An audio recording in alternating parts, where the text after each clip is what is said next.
The date is July 7th, 1730. A scaffold rises above the cobblestones of Saint Paul on the island then called Bourbon, now known as Réunion. The tropical sun blazes overhead, pressing down on the assembled crowd with the weight of empire itself. French colonial officers stand in rigid formation, their uniforms dark with sweat, their faces set in expressions of grim satisfaction.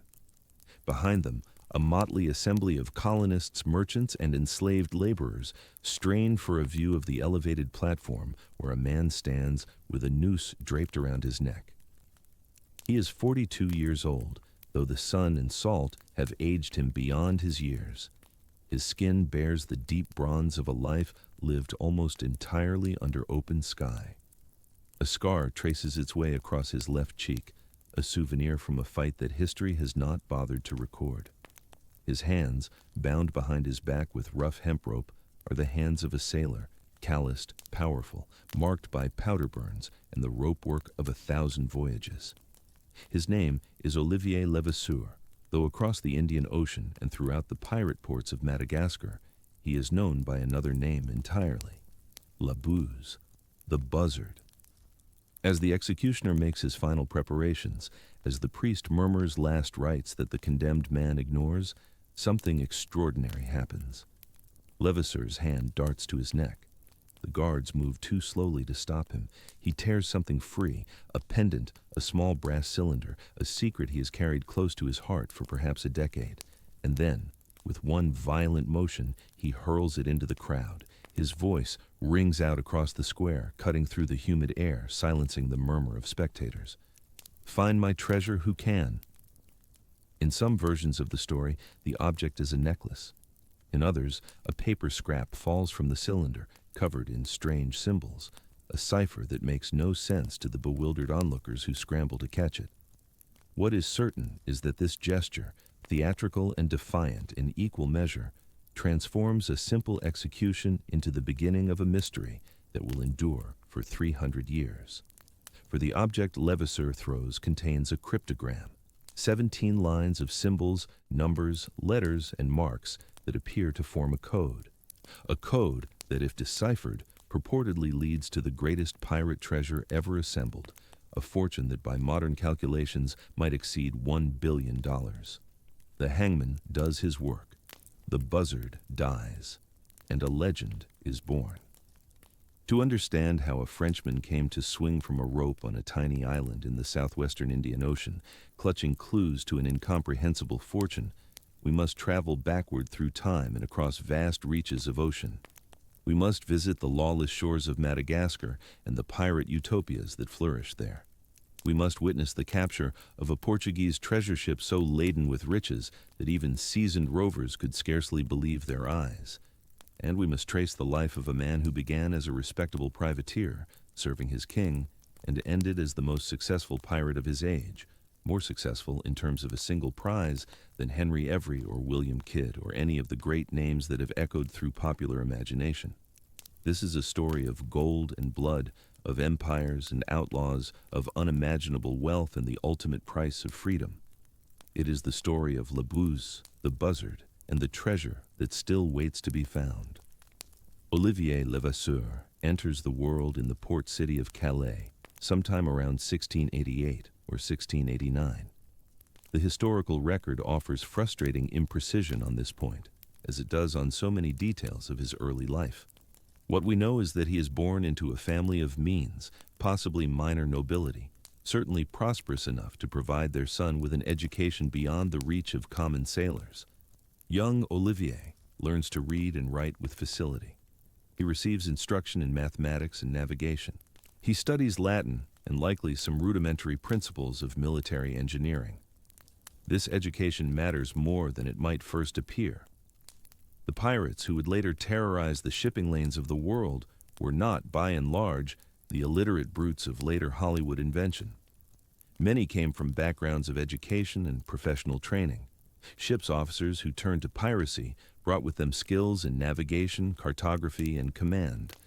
Surgeons and doctors fled the grinding poverty of legitimate practice for the democratic wealth distribution of pirate articles. And men like Levasseur raised with learning and aspiration, found in piracy a social mobility utterly impossible within the rigid hierarchies of European society. Calais, where Levasseur spends his youth, is a city defined by the sea. Standing at the narrowest point of the English Channel, it has been a prize of war for centuries, changing hands between English and French multiple times across the medieval period. By the late 17th century, it is firmly French once more, a bustling port whose docks overflow with fishing vessels, merchant ships, and the warships of Louis XIV's expanding navy. The harbor smells of tar and salt, of fish scales, and the sharp mineral tang of coal smoke rising from the forges where blacksmiths shape anchors and chains. Levasseur grows up watching ships come and go, watching the great East Indiamen with their exotic cargoes, watching privateers return from raids against English and Dutch commerce with holds full of prize goods.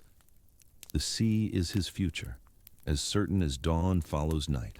The only question is what path upon that sea he will choose. We do not know precisely when or how Levasseur first ships out. The record goes silent on his adolescence and young manhood. He resurfaces in history proper in 1716, nearly 3 decades after his birth. Already an experienced sea officer, already possessed of the skills and connections that will shape his criminal career. In the intervening years, he has learned to sail, to fight, to lead men under fire. He has witnessed combat, possibly during the War of Spanish Succession, that great European conflagration that from 1701 to 1714 sets virtually every major power against one another in shifting alliances of blood and gold. During that war, thousands of men like Levasseur serve aboard privateers, privately owned vessels licensed by governments to prey upon enemy shipping. A privateer occupies a curious middle ground between naval service and outright piracy. He sails under a letter of marque, a legal document that authorizes attacks on enemy vessels while theoretically protecting the bearer from being treated as a common criminal. The profits of privateering are divided according to established formulas, with shares going to the ship's owners, the crown, and the crew. It is, in essence, legalized robbery, conducted under the flag of patriotism. But wars end, treaties are signed, and when peace comes to Europe in 1714, thousands of sailors suddenly find themselves unemployed. The transition from privateer to pirate is, for many, less a dramatic moral fall than a simple economic calculation. These men know no trade but the sea. They possess skills in navigation, gunnery, and ship handling that have no civilian application. They have grown accustomed to the rough democracy of shipboard life, where even the lowliest sailor has some voice in the vessel's affairs, where the division of plunder follows clear and relatively equitable rules. To return to legitimate maritime service means accepting the brutal discipline of merchant captains, the starvation wages, the floggings and arbitrary cruelties that characterize naval life under men who view common sailors as barely human. Or they can turn pirate. They can take what they have learned in the king's service and apply it to their own enrichment. They can sail under the black flag, accountable to no king or company, masters of their own fates upon the open water. In 1716, Olivier Levasseur makes his choice. The place is Nassau in the Bahamas, and for a brief, glorious, violent moment in history, it is the beating heart of Atlantic piracy. The town sprawls along the waterfront of New Providence Island, a ramshackle collection of taverns, brothels, warehouses, and fortifications that would be comical if not for the very real power concentrated within them. Perhaps 1,000 pirates call Nassau home at any given time during these years. Their ships crowd the harbor, their laughter and their fights spill through the streets at all hours. Their presence transforms this backwater colonial outpost into something unprecedented, a pirate republic, a criminal utopia, a place where the normal rules of European society simply do not apply. The Republic of Pirates, some will later call it, though the name comes from historians rather than participants. What the pirates themselves understand is simpler. Here, they are free. Here, they are safe. Here, the wealth stolen from dozens of captured vessels circulates through an economy built on plunder and pleasure. The women of Nassau's brothels grow rich. The tavern keepers never want for customers. The merchants who fence stolen goods and supply pirates with necessities, powder and shot, cordage and sailcloth, rum and salt beef, conduct a thriving trade. Among the famous names walking these streets in 1716 are figures who will echo through centuries. Edward Teach, not yet Blackbeard, but already building the fearsome reputation that will make him immortal in pirate legend. Benjamin Hornigold, the sometime leader of the Nassau pirates, whose uncertain loyalties will eventually see him turn pirate hunter. Samuel Bellamy, called Black Sam, whose brief and brilliant career will end with the wreck of the Whydah off Cape Cod the following year. Charles Vane, whose savagery marks him as extreme even by pirate standards. Jack Rackham, called Calico Jack, for his love of colorful clothing, whose crew will later include the female pirates Anne Bonny and Mary Red. Into this company of legends steps Olivier Levasseur. We do not know exactly how he comes to Nassau. Perhaps he sails directly from France, seeking opportunity in the chaos of the post-war Caribbean. Perhaps he's been privateering in American waters and simply fails to stop taking prizes when peace is declared. What matters is that he arrives as an experienced officer, a man who can navigate, who can command, who can plan and execute complex operations at sea. Such skills are valuable.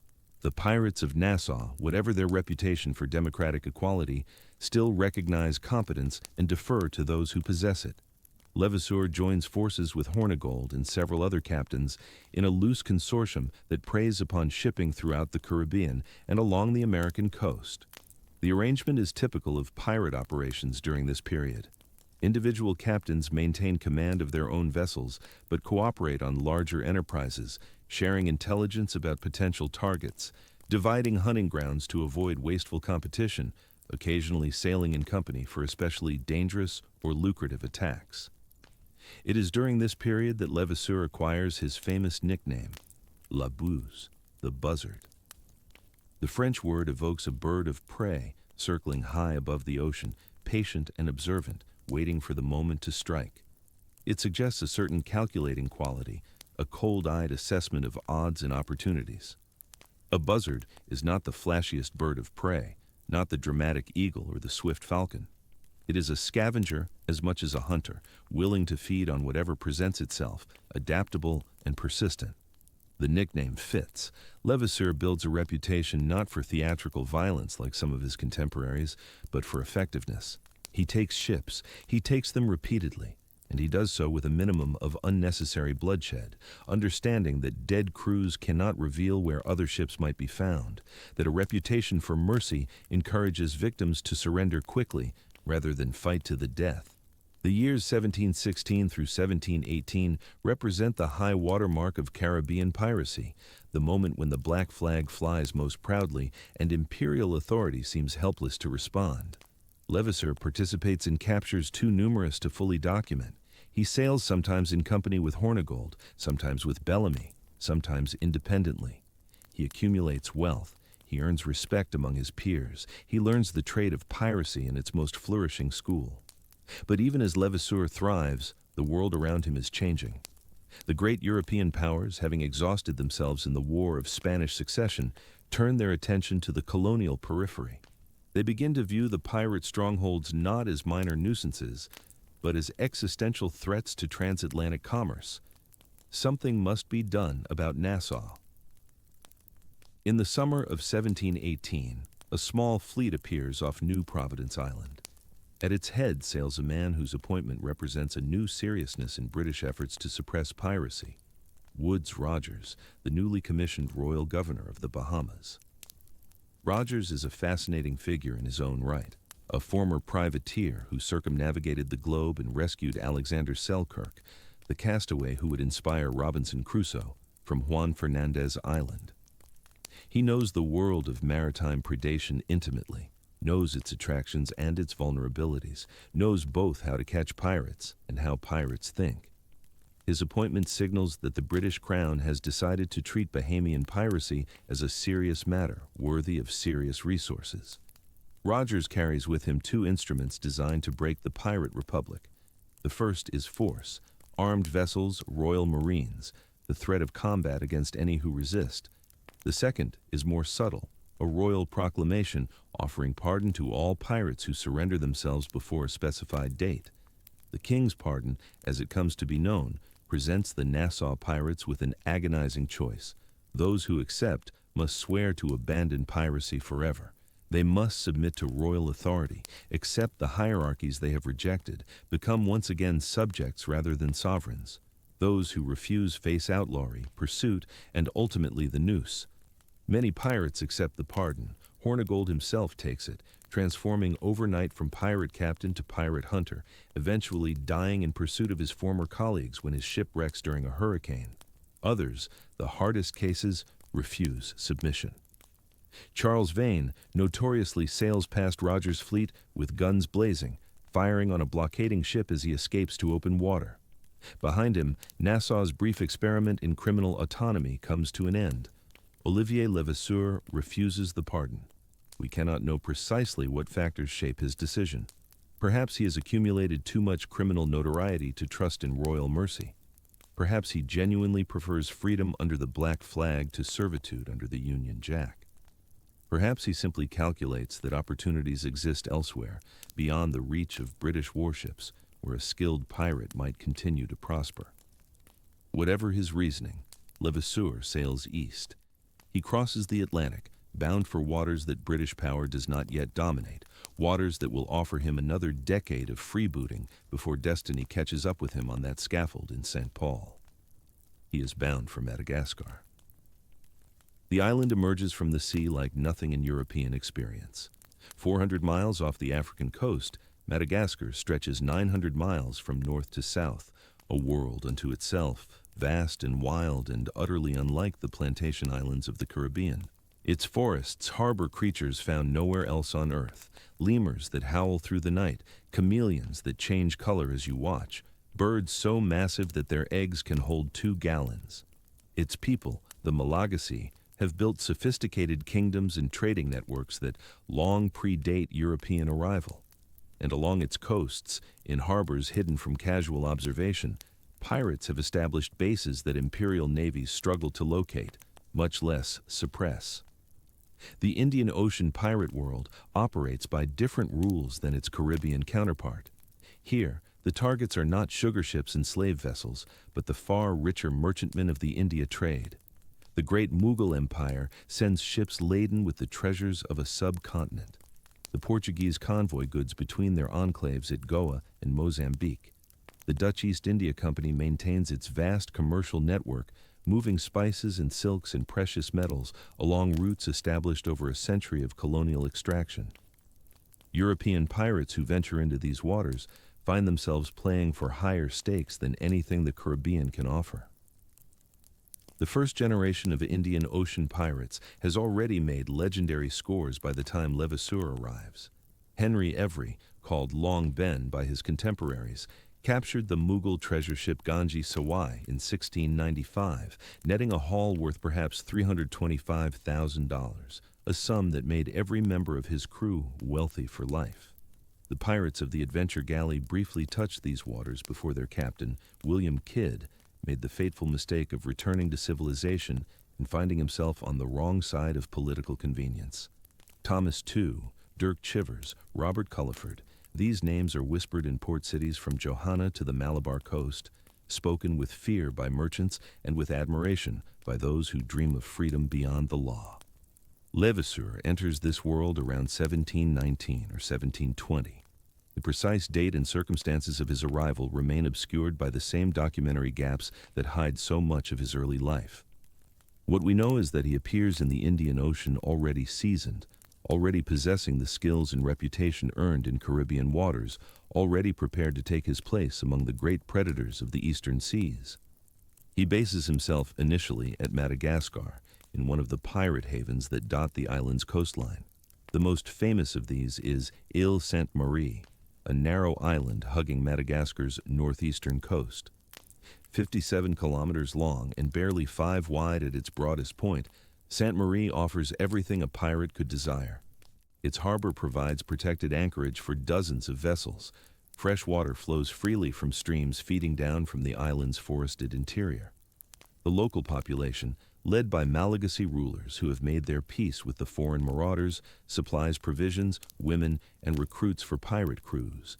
And the island's geography makes it nearly impossible for hostile naval forces to approach with any element of surprise. Here, in settlements that exist in no official colonial record, pirates build a shadow society. They construct houses, plant gardens, establish families with Malagasy women.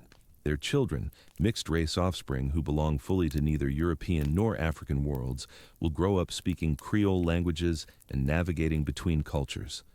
Some pirates settle permanently, retiring from active raiding to live out their days in tropical ease. Others use Madagascar as a base for continued operations, sailing out for months at a time to hunt the shipping lanes before returning to the safety of their hidden harbors. Levasseur establishes himself within this community. He takes command of a vessel, sources disagree on which ship he first captains in the Indian Ocean, and begins the patient work of learning new waters. The Indian Ocean is not the Caribbean. Its currents run differently. Its monsoon winds impose seasonal rhythms on all shipping, creating windows of opportunity that a wise predator must understand. The local politics differ too. The Mughal Empire, the Portuguese Estado da India, the Dutch and English and French East India Companies all maintain armed presences that must be evaluated and, where possible, evaded. Most critically, the targets differ. Caribbean prizes rarely exceed a few £1,000s in value. Indian Ocean commerce deals in different magnitudes entirely. A single East Indiaman might carry more wealth than a dozen sugar ships, and the treasure vessels of the Mughal nobility, when they can be taken, yield fortunes that beggared European imagination. Levasseur studies, learns, waits. The buzzard circles, watching for the prey that will make his legend. The Portuguese established themselves in the Indian Ocean in the early 16th century, the first Europeans to round the Cape of Good Hope and intrude upon the ancient trade networks linking East Africa, Arabia, India, and beyond.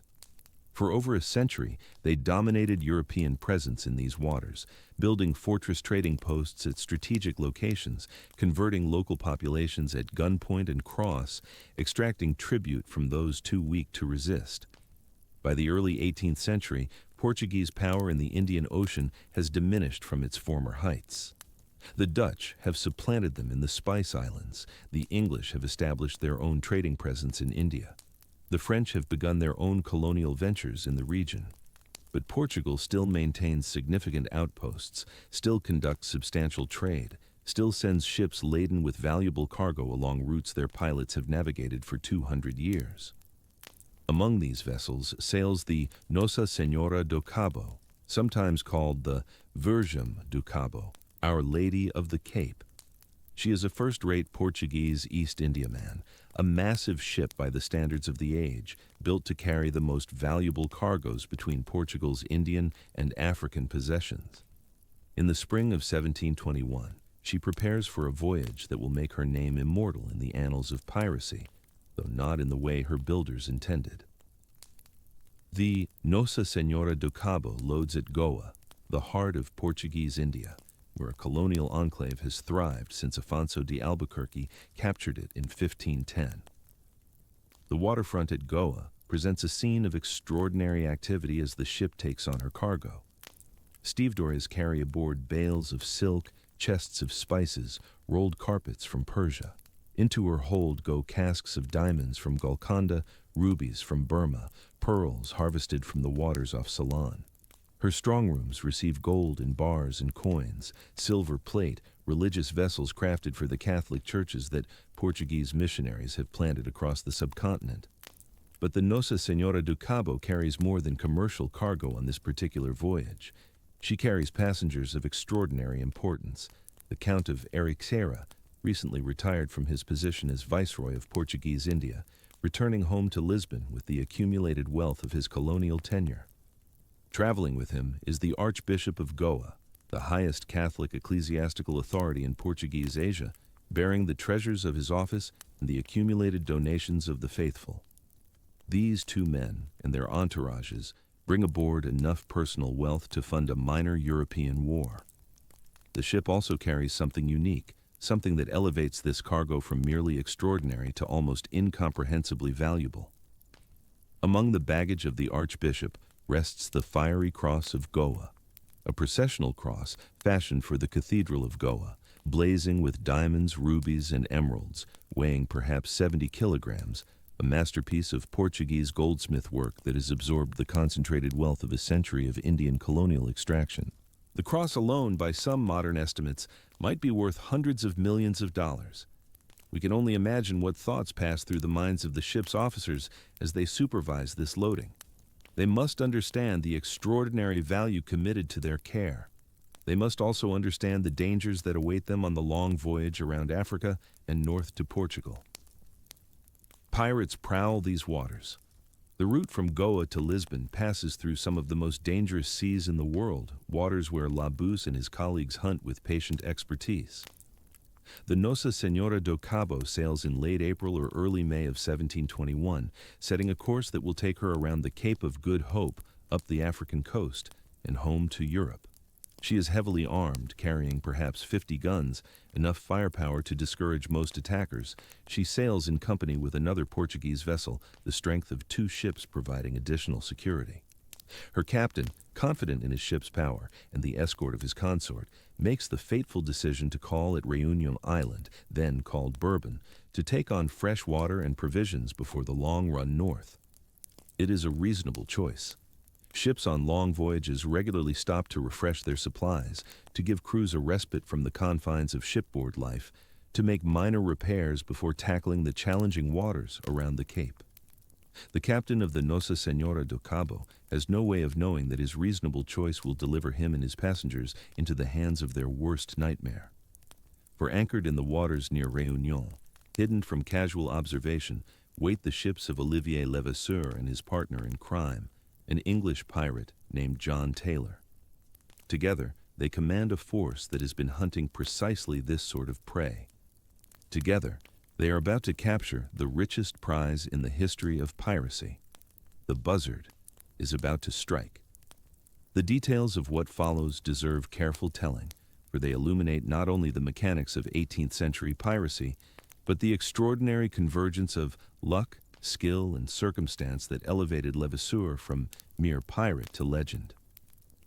The Nossa Senhora do Cabo, for all her armament, for all the confidence of her captain, enters the waters around Réunion, already vulnerable. A storm has struck her during the crossing from India. Not a catastrophic storm, not the kind that sinks ships outright, but bad enough to damage her rigging and dismount many of her guns. The Portuguese crew has worked to make emergency repairs and the ship remains seaworthy, but her fighting capacity has been significantly degraded. Cannons that should command her broadsides instead lie tumbled in their carriages, impossible to deploy quickly. Her consort, the ship that should provide mutual defense in case of attack, has become separated during the same storm. The Nossa Senhora do Cabo approaches Réunion alone, limping slightly, her officers anxious to reach port and conduct proper repairs before attempting the Cape. These facts, unknown to Levasseur as he waits, nonetheless work entirely in his favor. He has positioned himself brilliantly, chosen a hunting ground where rich prey must eventually pass, exercised the patience that his nickname suggests. When his lookouts spot the Portuguese Indiaman approaching, damaged and alone, the buzzard sees not threat, but opportunity. What happens next unfolds with the terrible swiftness characteristic of successful pirate attacks. Levasseur and Taylor bring their vessels out from concealment. They run up the black flags that announce their intentions. They close on the Nossa Senhora do Cabo with crews ready for battle, gun crews standing by their weapons, boarders armed with cutlasses and pistols, and the grappling hooks that will bind the ships together. On the Portuguese vessel, chaos erupts. Officers shout orders that cannot be obeyed. Sailors scramble to bring disabled guns into action. The wealthy passengers, the Count of Ariqueira, the Archbishop, their households and servants, face a horror that no amount of privilege can protect them from. Pirates are attacking, real pirates, the monsters of sailors' nightmares, and the ship that should protect them cannot fight. The Nossa Senhora do Cabo's captain faces an impossible choice. He could resist, could order his men to fight even with half his guns out of action, could hope that determination and courage might compensate for damaged equipment. But he knows what resistance means. If the pirates must fight to take his ship, they will be in no mood for mercy when they succeed. His passengers, the Count and the Archbishop, and the hundreds of souls under his protection, will face not just robbery, but likely murder. He could surrender. He could strike his colors, haul down the Portuguese flag, present himself and his ship to the pirates in hopes that capitulation might purchase lives if not treasure. Some pirates honor such surrenders, others do not. The captain has no way of knowing which sort of men now bear down upon him. According to the accounts that survive, the captain chooses a middle path, or perhaps the choice is made for him by the simple impossibility of effective resistance. The Nossa Senhora do Cabo, her guns useless, her crew outmaneuvered, submits to the boarding parties that swarm over her rails. The pirates take control of the ship without significant combat. The great prize falls into their hands almost without effort. What follows is one of the most thorough and systematic lootings in pirate history. Olivier Levasseur and John Taylor walk the decks of their capture, and even these men, hardened by years of oceanic predation, find themselves stunned by what they have taken. The holds of the Nossa Senhora do Cabo open like treasure chests from legend. Diamonds spill from their containers, catching the tropical light in 1,000 sparkling fragments. Gold bars stack in rows, heavy beyond easy lifting, wealth made material and tangible. The silk bales, the spice casks, the Persian carpets and Indian curiosities, all of it pales beside the concentrated magnificence of the precious metals and gems. The pirates move through the captured ship with practiced efficiency, but even their professionalism wavers in the face of such abundance. Men who have spent years chasing prizes across the Indian Ocean, who have divided countless cargoes among themselves, stand momentarily frozen before the sheer scale of what lies before them. This is not merely a successful raid. This is the culmination of every fantasy that ever drew a desperate man to the pirate life. The Archbishop of Goa, Dom Sebastião de Andrade Peçanha, watches as rough hands rifle through the ecclesiastical treasures entrusted to his care. The fiery cross of Goa, that magnificent diamond, disappears into the hands of men who cannot possibly comprehend its religious significance, who see only the fire dancing within its facets. The golden chalices, the silver plate, the jeweled vestments intended for churches in Lisbon, all of it joins the growing mountain of plunder. The Archbishop is a man of considerable dignity, accustomed to deference and respect, yet here on this deck, he is merely another wealthy victim to be stripped of valuables. The pirates take his rings. They take his pectoral cross. They take everything that glitters or shows the weight of precious metal. The Count of Ericeira receives similar treatment.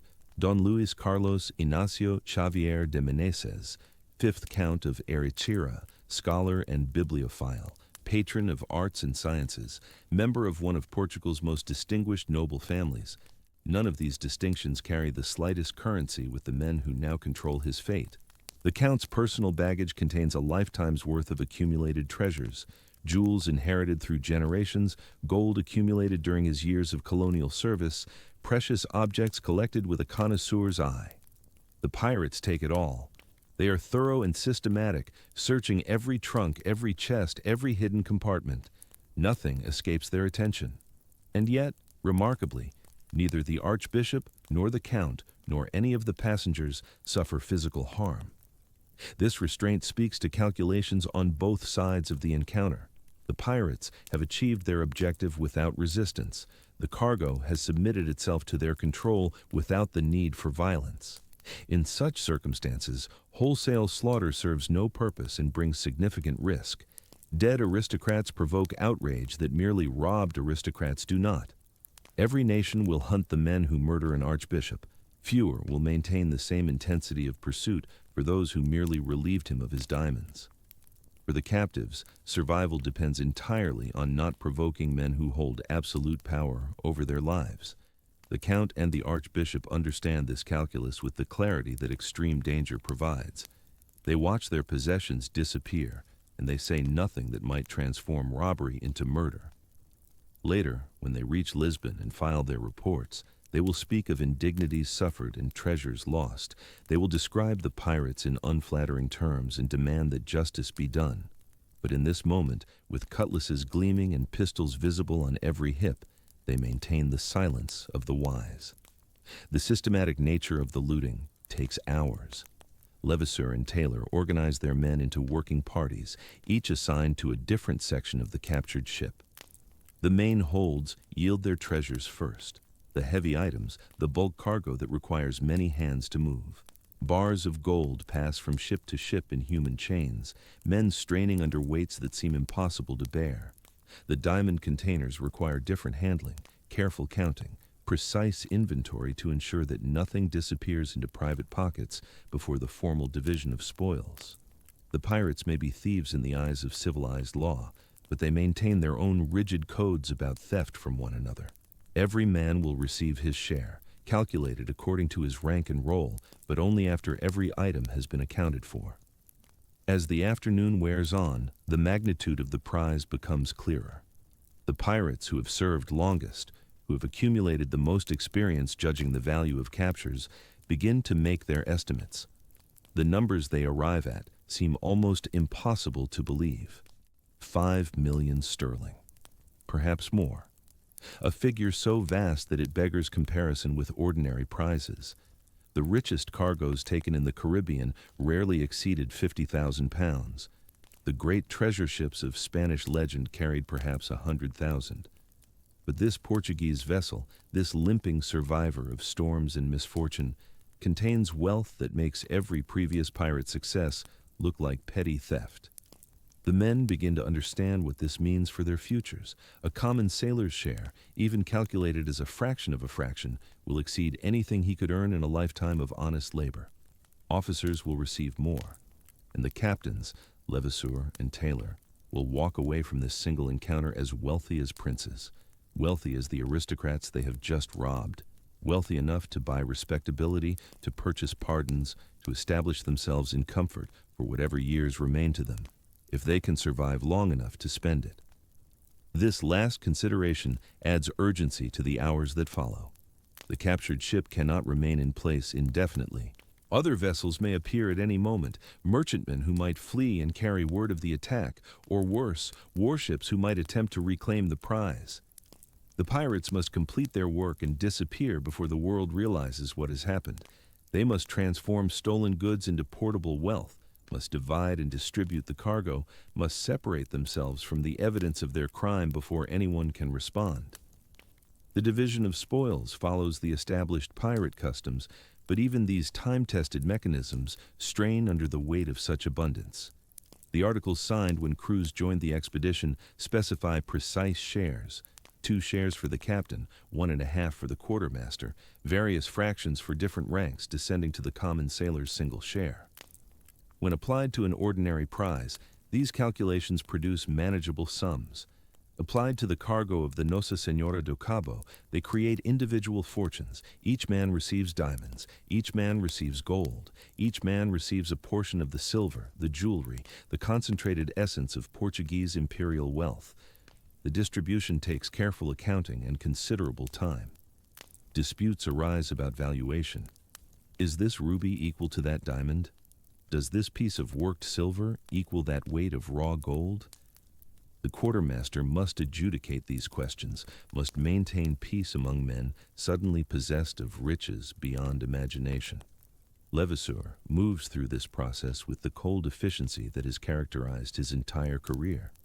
He takes his captain's share, double the portion of a common sailor, and the value of that double portion would purchase a small kingdom. He supervises the distribution with careful attention to fairness, understanding that perceived inequity could tear the crew apart faster than any naval attack. He ensures that every man walks away satisfied, or at least convinced that he has received his due. The alternative, mutiny over treasure, would transform victory into chaos. Taylor performs similar duties aboard his own vessel, managing the distribution of those goods that will travel with his crew. The 2 captains have worked together effectively, but they are not partners in any binding sense. Their alliance was formed for mutual benefit and will dissolve when benefit no longer requires it. The prize will be divided between their ships and their crews according to agreements made before the attack. After that, each captain will go his own way. The fate of the Nossa Senhora do Cabo itself becomes subject to practical calculation. The ship is valuable, certainly. A large Indiaman represents considerable investment, and she could potentially be sold or converted to pirate service. But she is also damaged, difficult to crew, and above all, recognizable. Any port officer who sees her will know immediately that she is the missing Portuguese vessel, the ship that vanished between Goa and the Cape. Keeping her means keeping evidence, and evidence draws pursuit. The decision, when it comes, reflects pirate pragmatism. They take what they need from the ship: provisions, cordage, spare canvas, powder and shot, anything portable that might prove useful. They leave what they cannot carry, and they leave the ship herself, along with her crew and passengers, in a condition to eventually reach safety. The Nossa Senhora do Cabo will limp into port days or weeks hence, carrying traumatized survivors and tales of piratical horror. But she will carry no pirates aboard, no pirates to be captured and hanged, no direct evidence beyond the testimony of those who were robbed. The two pirate vessels slip away as evening approaches, their holds heavy with impossible wealth, their crews already dreaming of how they will spend fortunes that no common sailor ever dreamed of possessing. Behind them, the battered Indiaman rocks gently in the tropical swell, her officers already beginning the slow process of restoring order and preparing for the journey that will carry news of this disaster to Lisbon. Word spreads across the Indian Ocean with remarkable speed. Ships meeting at sea exchange intelligence, merchants arriving in port share rumors over drinks, colonial officials transmit dispatches through official channels. Within weeks, the basic facts of the attack have reached every significant port from Mozambique to Macau. A Portuguese Indiaman has been taken. The cargo was beyond calculation. The pirates responsible are known, and they have disappeared into the vast reaches of the ocean. The Portuguese response reflects both outrage and impotence. The Estado da India, the Portuguese colonial administration that once dominated this ocean, is a shadow of its former self. The great empire that Vasco da Gama founded 2 centuries earlier has contracted, challenged by Dutch, English, and French rivals, bled by constant conflict, weakened by corruption and overextension. Portugal still maintains significant presence along the African coast and in isolated Asian ports, but it no longer commands the maritime supremacy that once made its flag the terror of eastern seas. Nevertheless, the attack on the Nossa Senhora do Cabo demands response. The Archbishop of Goa was aboard. The Count of Ericeira was robbed. Treasures intended for the royal court of Lisbon have fallen into criminal hands. Honor requires action, even if practical capability falls short of honorable intentions. Portuguese warships receive orders to hunt for Levasseur and Taylor. Bounties are offered for information leading to their capture. Diplomatic communications flow to rival colonial powers, requesting cooperation in apprehending the criminals. These efforts produce considerable activity and minimal result. The Indian Ocean is simply too vast, the number of hidden harbors too great, the resources available for systematic pursuit too limited. Finding 2 ships among thousands, tracking criminals who might appear anywhere along 10,000 miles of coastline, the task exceeds any 17th century bureaucracy's capability. The pirates, meanwhile, must confront their own challenges. They have achieved the dream of every man who ever hoisted a black flag, a prize so rich that no further prizes are necessary. They could retire, could disappear into anonymous comfort, could transform themselves from hunted criminals into respectable citizens of some nation willing to overlook past sins in exchange for present gold. But achieving this transformation proves surprisingly difficult. The same wealth that offers freedom also constrains it. A sailor walking into port with a few stolen coins can disappear into the urban masses, his crimes untraceable, his identity malleable. A sailor carrying diamonds worth a nobleman's ransom cannot achieve such anonymity. The gems themselves draw attention. Selling them requires finding buyers willing and able to handle such merchandise, and such buyers inevitably ask questions about provenance. Spending the proceeds requires explanations for sudden wealth that few men possess legitimate answers for. Moreover, the attack on the Nossa Senhora do Cabo has created enemies powerful enough to pursue vengeance across oceans. The Count of Araqueira comes from a family with influence at the Portuguese court. The Archbishop represents the Catholic Church's interest in seeing justice done to those who robbed its treasures. The colonial administration has suffered humiliation that can only be redeemed through punishment of the perpetrators. These forces combine to ensure that Levasseur and Taylor cannot simply walk away from their success. They are marked men, and they will remain marked men until they are captured, killed, or somehow manage to legitimize their existence. The pursuit of legitimacy through pardon becomes the defining project of the years that follow the great capture. Both captains understand that their only path to lasting security runs through some colonial government willing to exchange forgiveness for compensation. The precedents exist. Henry himself attempted this very strategy, offering fortunes to officials willing to overlook his crimes.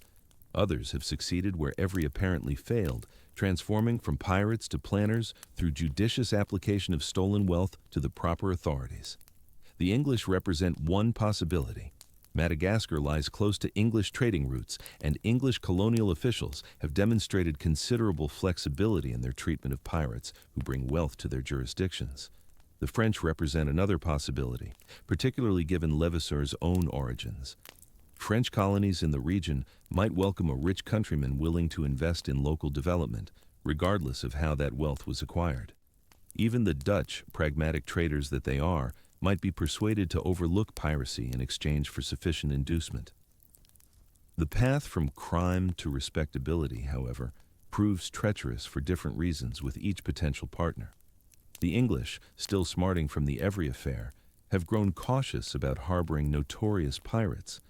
Officials who might once have gladly accepted bribes now fear that association with known criminals will bring investigation and disgrace. The French maintain formal policies against piracy even while individual officials might be tempted by bribes. The Dutch, though practical, have their own imperial interests that sometimes conflict with providing sanctuary to men who threaten international shipping. Taylor finds his path first. The historical record suggests that he eventually obtained some form of pardon, perhaps from the Spanish governor of Portobello, perhaps from other officials willing to overlook his past. He disappears from the pirate rolls and into the anonymous mass of colonials living on the profits of dubious origins. His share of the Nossa Senhora do Cabo treasure apparently sustains a comfortable retirement, though the details remain frustratingly unclear. Levasseur's story takes a darker turn. The buzzard cannot find the pardon that would transform him from hunted criminal to protected citizen. He continues operations in the Indian Ocean, though the scale of his success renders further piracy almost superfluous. A man carrying millions in diamonds hardly needs to risk his life for ordinary prizes. Yet, habit and necessity combine to keep him active. He cannot spend his treasure without legitimacy, and legitimacy requires either pardon or such profound concealment that official notice never falls upon him. Achieving either goal proves beyond his capability. The years between the capture and his eventual fate are poorly documented. Levasseur likely continued operating from Madagascar, that great pirate sanctuary where European law held no sway. He likely made approaches to various colonial authorities, seeking the pardon that would unlock his future. He likely moved his treasure from place to place, concealing it against the possibility of capture, perhaps even hiding portions where only he could find them again.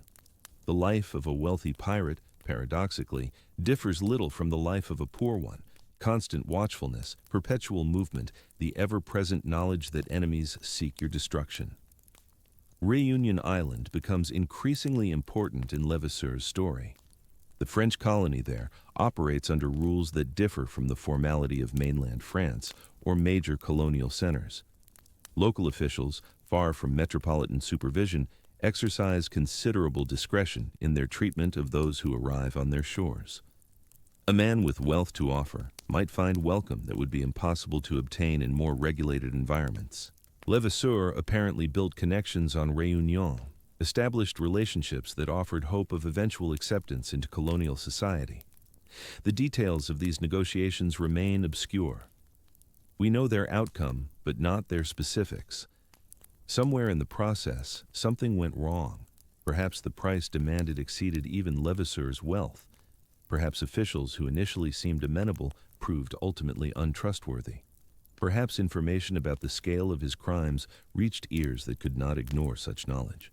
The Portuguese certainly continued pressing for his capture, their diplomatic communications keeping his name active in official correspondence across the colonial world. By 1730, Levasseur had survived nearly a decade since his greatest triumph. 10 years of hunted existence, of moving from haven to haven, of watching associates captured or killed while somehow escaping the same fate himself. 10 years of carrying wealth that he could not spend, of dreaming of respectability that remained always just beyond reach. For a man who once commanded ships and led hundreds of men, this half-existence must have seemed both triumph and torture. Triumph over the authorities who sought his death, torture in the perpetual postponement of the rewards that ought to follow such success. His capture, when it finally came, occurred on Réunion itself. The circumstances suggest betrayal rather than investigation. Levasseur was taken by French authorities, perhaps after approaching them once more, seeking accommodation, perhaps after someone he trusted revealed his location in exchange for reward. The man who had evaded capture across 10,000 miles of ocean finally fell into hands that would not release him. The French authorities who held him faced a decision weighted with consequences. They had captured one of the most notorious pirates of the era, a man responsible for crimes that had outraged multiple nations, a man whose very name had become synonymous with the lawlessness threatening Indian Ocean commerce. They could execute him, demonstrating their commitment to civilized order and perhaps improving relations with the Portuguese whose treasure he had stolen. Or they could release him, accepting whatever bribes he offered and risking the outrage of international opinion. The decision was never really in doubt. Levasseur would hang. The French colonial administration on Réunion could not afford to shelter so prominent a criminal, not when Portuguese diplomats demanded justice, not when the reputation of French authority itself depended on demonstrating that pirates found no refuge in French territories. The treasure that had failed to buy pardon during years of negotiation could not buy it now, when the circumstances made any deal impossible to conceal. The trial, such as it was, proceeded with the summary efficiency characteristic of colonial justice applied to pirates. The evidence was overwhelming. The witnesses were unimpeachable. The outcome was determined before the proceedings began. Olivier Levasseur, called La Buse, the buzzard, would die by hanging, his body left to swing as warning to others who might consider following his path. Yet even in defeat, Levasseur apparently clung to some shred of defiance. The treasure remained. The millions in diamonds, the gold, the jewels stripped from Portuguese aristocrats and the Archbishop of Goa, it had not been recovered. It had not been surrendered to the authorities who now condemned him. It existed somewhere, hidden by a man who would soon be dead, representing wealth so vast that governments would seek it for centuries to come. The scaffold rose in Saint-Denis, the colonial capital of Réunion. Crowds gathered to witness the execution of a man whose exploits had become legendary. The curious and the bloodthirsty, the merchants who feared piracy, and the poor who perhaps secretly admired it, all assembled to see the buzzard meet his end. Among them were officials who likely still hoped that condemned man might reveal his treasure's location in exchange for some final mercy. Such revelations were not unknown. Pirates on the gallows sometimes bargained their secrets for quick death rather than slow, or for considerations shown to family and associates. Levasseur gave them nothing they sought. As guards led him to the scaffold, as the noose was fitted around his neck, he offered no maps, no confessions, no whispered deals with the officials who surely pressed him for information about where the fortune lay hidden. Whatever else had changed during his years as hunted fugitive, his stubborn refusal to surrender completely remained intact. The treasure was his final weapon, his last defiance against those who would take everything from him, and he wielded it with the same audacity that had once made him terror of the seas. But Levasseur was not content to die in silence. According to accounts that have persisted across centuries, passed down through colonial records and island folklore, until they calcified into legend, the condemned pirate made a final gesture as theatrical as any of his raids. As he stood upon the scaffold, the crowd pressing close, the executioner waiting, Levasseur reached into his clothing and withdrew something. A necklace, some accounts say, though others describe a bundle of papers, a parchment, a cryptogram scratched with mysterious symbols. He hurled this object into the assembled crowd, and as it arced through the tropical air, he shouted words that would echo through history. Trouve mon trésor qui peut. Find my treasure who can. Then the trapdoor fell, and Olivier Levasseur dropped to his death, leaving behind a mystery that would consume treasure hunters for 3 centuries and counting. The scene contains almost too much drama to credit, this final defiant challenge from a man about to die, this throwing of a coded message to the crowd like a gauntlet hurled before the world. It feels invented, the kind of story that accretes around legendary figures long after their deaths, the romantic embellishment of later generations hungry for mystery and adventure. Yet the accounts are persistent enough and early enough that something happened on that scaffold beyond simple execution. Whether Levasseur actually possessed a cryptogram revealing treasure location, whether he actually threw it to the crowd with those memorable words, whether anyone actually caught it and puzzled over its symbols, these questions have never been definitively answered. What matters, perhaps, is that people believed it happened, and that belief set in motion a hunt that continues to this day. The cryptogram attributed to Buse exists. Various versions have circulated since the 18th century, each slightly different from the others, all claiming to be the authentic cipher that will reveal the location of the Nossa Senhora de Cabo's cargo. The most commonly reproduced version consists of 17 lines of symbols, strange characters that resemble no conventional alphabet, pictographs in geometric shapes, and mysterious marks that have resisted interpretation despite the efforts of countless amateur and professional codebreakers. Some symbols appear frequently, suggesting they might represent common letters or sounds. Others appear only once or twice, their meaning doubly obscured by their rarity. The cryptogram tantalizes with the promise of solution while frustrating every attempt to achieve it. Whether this document actually originated with Levasseur remains impossible to verify. Skeptics point out that it would have been trivially easy for later forgers to create such a cipher, capitalizing on the legend of Buse and the known existence of unrecovered treasure. The incentives for fabrication were enormous. Treasure hunting has always attracted investment from the credulous, and a cryptogram presented as authentic could open wallets that simple speculation would leave closed. Others argue that the cryptogram's very resistance to solution suggests authenticity, that a forger would have created something solvable to validate the deception, while a genuine cipher, designed by an 18th century pirate, would naturally employ methods lost to subsequent generations. The symbols themselves offer few clues. They do not correspond to any known cipher system of the early 18th century, though pirates like Levasseur typically lacked formal cryptographic training anyway. They might represent a substitution cipher with an unknown alphabet, or a more complex system involving multiple substitution tables or transposition. They might encode French, Portuguese, Creole, or some private language known only to Levasseur and his closest confederates. They might indicate nothing at all, a meaningless jumble created by someone who understood that mystery sells better than clarity.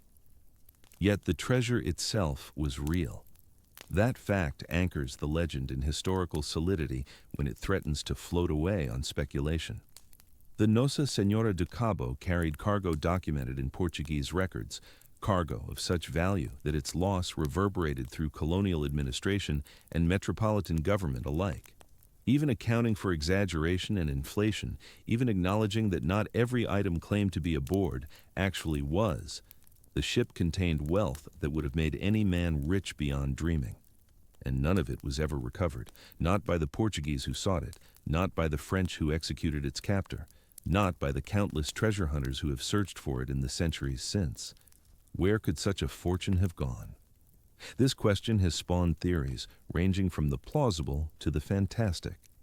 Some argue that Levasseur spent the treasure during his decade of hunted existence, that the diamonds were sold piece by piece to merchants willing to overlook their provenance, that the gold was melted down and traded for necessities, that by the time of his capture, nothing remained but the reputation of wealth. This theory accounts for the treasure's disappearance while preserving historical probability, but it fails to explain why Levasseur could not purchase pardon despite his apparent wealth, why he remained hunted fugitive when sufficient money should have opened doors to accommodation. Others propose that associates absconded with the treasure after Levasseur's capture, that trusted lieutenants knew where it was hidden and retrieved it while their captain swung from the gallows. Pirates were not known for loyalty beyond immediate self-interest, and the treasure of the Nossa Senhora do Cabo would have tempted saints, let alone men already committed to lives of crime. But this theory also has weaknesses. No sudden unexplained wealth among known associates appears in subsequent records. No trail of Portuguese diamonds flooding colonial markets in the years after Levasseur's death. The most enduring theory holds that the treasure remains where Levasseur hid it, waiting across 3 centuries for someone to decipher his cryptogram and follow its directions to unimaginable wealth. This theory possesses the irresistible appeal of treasure still available, mystery still solvable, fortune still attainable to anyone, clever and persistent enough to succeed where generations have failed. It is almost certainly wrong. 300 years is a long time for treasure to remain hidden on islands subject to development, agriculture, and endless casual exploration. Yet, it is the theory that refuses to die because it offers hope, because it transforms the past into a puzzle with present-day stakes. The islands where Levasseur spent his final years have been extensively searched. Réunion itself, where he was captured and executed, has yielded nothing despite centuries of excavation. Mauritius, where he certainly spent time during his fugitive decade, has been equally disappointing to treasure seekers. The Seychelles, scattered across the Indian Ocean northeast of Madagascar, have received perhaps the most sustained attention, particularly the island of Mahé, where legend places Levasseur during his years in hiding. On Mahé, the search for Buse's treasure became an obsession for a man named Reginald Cruz Wilkins, an Englishman who arrived in the Seychelles in 1949 and devoted the remaining decades of his life to the hunt. Cruz Wilkins was convinced that he had partially solved the cryptogram, that its symbols referred to classical mythology and Masonic imagery, that the treasure lay buried beneath specific landmarks on Mahé's northern coast. He excavated extensively, discovering artifacts that he interpreted as evidence of pirate presence, old tools, fragments of what might have been treasure chests, markings on rocks that seemed to correspond to the cryptogram symbols. He never found the treasure itself. He died in 1977, still searching, his conviction unshaken by 40 years of fruitless effort. His son John took up the quest, continuing to excavate at Bel Ombre, the Mahé site that his father had identified as the treasure's location. John Cruz Wilkins refined his father's interpretations, proposed new solutions to portions of the cryptogram, and conducted sophisticated surveys of the area using modern technology unavailable to the previous generation. He, too, found tantalizing fragments, more artifacts, more suggestive features, more almost confirmations that treasure lay just beyond reach. He, too, never found the treasure itself. The search continues even now, 3 generations of Cruz Wilkins family having devoted their lives to solving a mystery that may have no solution. Other searchers have focused on different islands, different interpretations. Some propose that Levasseur hid his treasure on Madagascar itself, the great island that served as pirate headquarters throughout the Golden Age. Others suggest Sainte Marie, the small island off Madagascar's eastern coast, where pirates maintained their most secure anchorage. Still others look to the Comoros, to Zanzibar, to isolated atolls scattered across thousands of miles of Indian Ocean. Each theory has its advocates, each location has been searched, and none has yielded the diamonds and gold of the Nossa Senhora do Cabo. The cryptogram itself has attracted code breakers of every description. Amateur puzzle enthusiasts have attacked it with substitution tables and frequency analysis. Professional cryptographers have applied computational methods impossible before the digital age. Treasure hunting companies have commissioned expensive analyses in hopes of gaining competitive advantage. Proposed solutions have been published, debated, and invariably rejected, as subsequent excavations failed to confirm their predictions. The cryptogram guards its secrets with obstinate effectiveness, presuming it has secrets to guard at all. What makes the cipher so resistant to analysis? Several factors likely contribute. If authentic, it was created by a man with limited formal education but considerable practical cunning, someone who might have devised idiosyncratic methods untethered to established cryptographic traditions. The cipher may incorporate references meaningful only to those who knew Levasseur personally, place names in obsolete forms, landmarks that have since disappeared or changed beyond recognition. It may employ multiple layers of encoding so that even successful decryption of the outer layer reveals only another puzzle beneath. Or it may simply be nonsense, a document created to perpetuate a legend rather than reveal a location. Its resistance to solution proof, not of complexity, but of meaninglessness. The treasure hunting industry that has grown up around Buse's cryptogram represents its own peculiar ecosystem, one where hope and commerce intertwine in ways that would perhaps amuse the pirate himself. Books claiming to reveal the treasure's location appear regularly, each author convinced that they alone have cracked the code that defeated all predecessors. Documentary films explore the mystery, their cameras lingering on aging parchment and tropical beaches, their narrators asking questions that cannot be answered. Tour operators on Réunion, Mauritius, and the Seychelles incorporate Buse into their offerings, showing visitors sites associated with the pirate's life and hypothetical treasure. The legend generates revenue even when the treasure itself remains unfound, the mystery itself becoming the product, the search becoming the reward. This economy of speculation depends on sustaining belief that the treasure remains recoverable. Each generation of treasure hunters must convince investors that previous failures reflected inadequate methods rather than fundamental impossibility, that new technologies or new interpretations will succeed where old approaches failed. The language of these proposals often emphasizes scientific rigor and systematic methodology, distancing new efforts from the amateurism supposedly characterizing earlier searchers. Yet the essential claim remains unchanged across decades. Give us money and time, and we will find what others could not. The psychology of treasure hunting is itself worth examining, for it illuminates something about human nature that Levasseur himself seemed to understand intuitively. The promise of hidden wealth exercises power over imagination, disproportionate to any rational assessment of probability. Men who would never invest in speculative businesses eagerly fund treasure expeditions.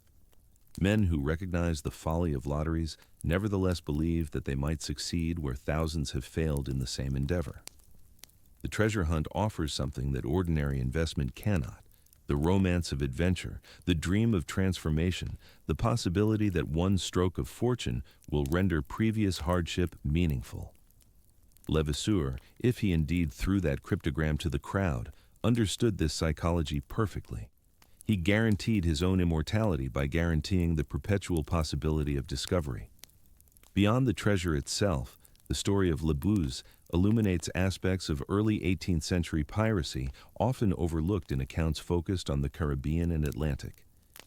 The Indian Ocean represented a distinct theater of piratical activity, one with its own rhythms, its own targets, its own relationships between pirates and the imperial powers that pursued them. The wealth flowing through these waters differed in kind from Caribbean sugar and slaves. It included the accumulated treasures of Asian civilizations, the luxury goods that European consumers craved, the diplomatic gifts passing between empires whose histories stretched back millennia.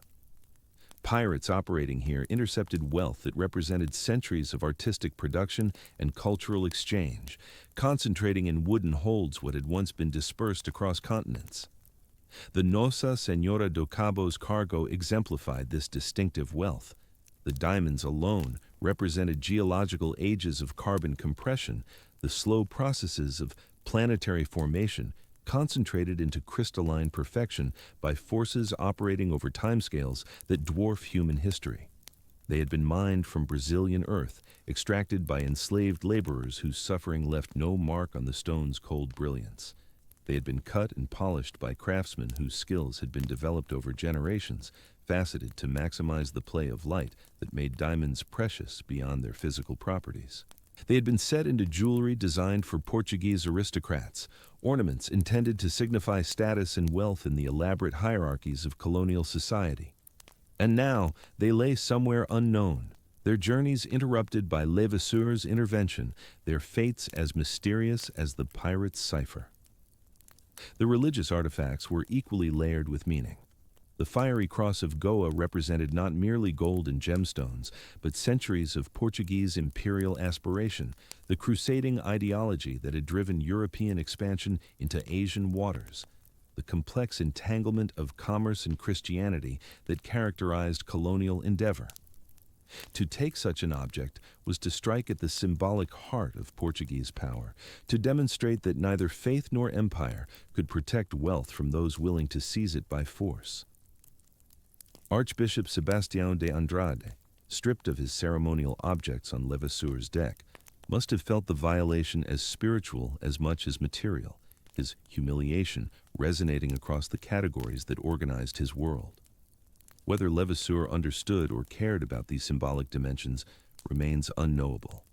He may have seen only gold and gems, value measurable in markets rather than meanings. He may have felt contempt for the pretensions that weighted these objects with significance beyond their material worth. Or he may have taken particular pleasure in capturing items that represented the power structures he had rejected, in possessing treasures that ought by all right to belong to men far above his station. The pirate's inner life remains as opaque as his cipher, the exterior facts of his career revealing little about the consciousness that animated them. What remains clear is that his greatest prize destroyed him as surely as it might have saved him.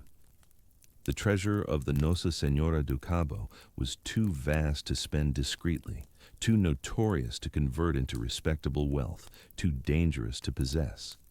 It marked Levasseur for death as surely as any brand or tattoo, transforming him from ordinary criminal to hunted legend. He could not surrender it without simultaneously surrendering himself to authorities who demanded justice for crimes that money could not expiate. He could not keep it without remaining forever fugitive, forever vulnerable to betrayal and capture. The treasure became a burden that no amount of wealth could compensate, a curse disguised as fortune. This paradox lies at the heart of treasure hunting's enduring appeal. The stories that capture imagination most powerfully are those where treasure brings ruin to its possessors, where the pursuit of wealth destroys those who succeed in grasping it. King Midas with his fatal golden touch, the curse of the Hope Diamond, the folly of alchemists who sought to transmute base metals into gold, these narratives warn against the very desire they simultaneously provoke. Buse's treasure belongs to this tradition, its unrecoverability perhaps essential to its meaning. As long as it remains hidden, it preserves the dream of possibility. Found, it would become merely ordinary wealth, taxable and divisible, subject to the same mundane forces that govern all property. Unfound, it remains magical, transformative, capable of inspiring devotion across centuries. The crowds who gathered to watch Levasseur hang could not have known they were witnessing the birth of a mystery that would outlive them by generations. They saw a criminal meeting justice, a pirate's career ending as pirate careers so often did, in public execution designed to demonstrate authority's ultimate triumph over those who defied it. Whatever Levasseur threw to them, whatever words he shouted, seemed at the time merely final defiance, the last gesture of a man who had nothing left to lose. The true significance of that moment would emerge only gradually, as treasure hunters began their searches, as the cryptogram circulated among those who believed it might lead to wealth, as the legend of Buse's hidden fortune took shape. The execution itself followed the grim protocols established for such spectacles throughout the colonial world. The drop broke Levasseur's neck, if he was fortunate, and his body was left to hang for whatever period local authorities deemed appropriately instructive. Pirates' corpses often received additional treatment designed to maximize deterrent effect: tarring to preserve the body, gibbeting in iron cages, display at harbor entrances where arriving ships could contemplate the consequences of lawlessness. Whether Levasseur's body received such treatment, the records do not clearly indicate. What matters is that he was dead, the buzzard finally grounded, the predator who had terrorized Indian Ocean shipping for years at last brought down. Yet his death solved nothing for those who sought the treasure. The Portuguese received no restitution for their losses. The French gained no bounty beyond whatever satisfaction came from executing a notorious criminal. The treasure remained exactly where Levasseur had hidden it, its location dying with the only man who knew it for certain. Or so the legend held. In truth, of course, others might have known. Associates who helped conceal it, servants who witnessed its burial, confidants who received whispered instructions never carried out. But if such individuals existed, they left no traces in the historical record. The secret, it seemed, had gone to the grave. Unless, of course, the cryptogram was real. Unless that scrap of parchment thrown to the crowd actually contained directions to wealth beyond imagining. Unless somewhere in those mysterious symbols lay encoded the location of diamonds and gold that had defied discovery for 3 centuries.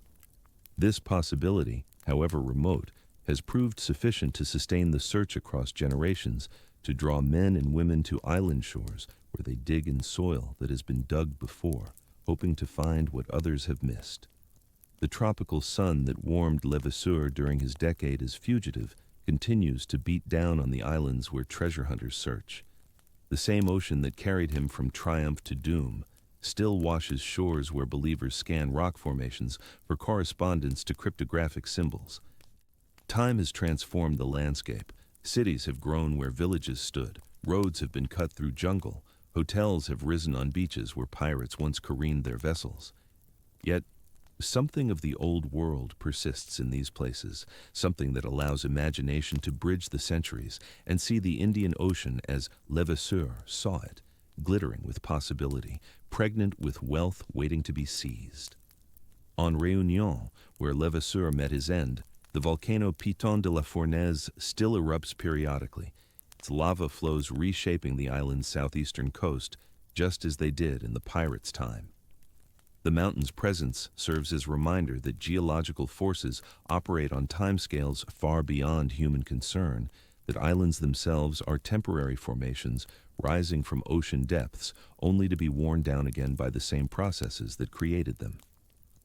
Whatever Levasseur buried, if he buried anything at all, lies now beneath soil that has experienced 3 centuries of tropical rain, of cyclone winds, of the slow, patient work of roots and worms, and the endless recycling of organic matter.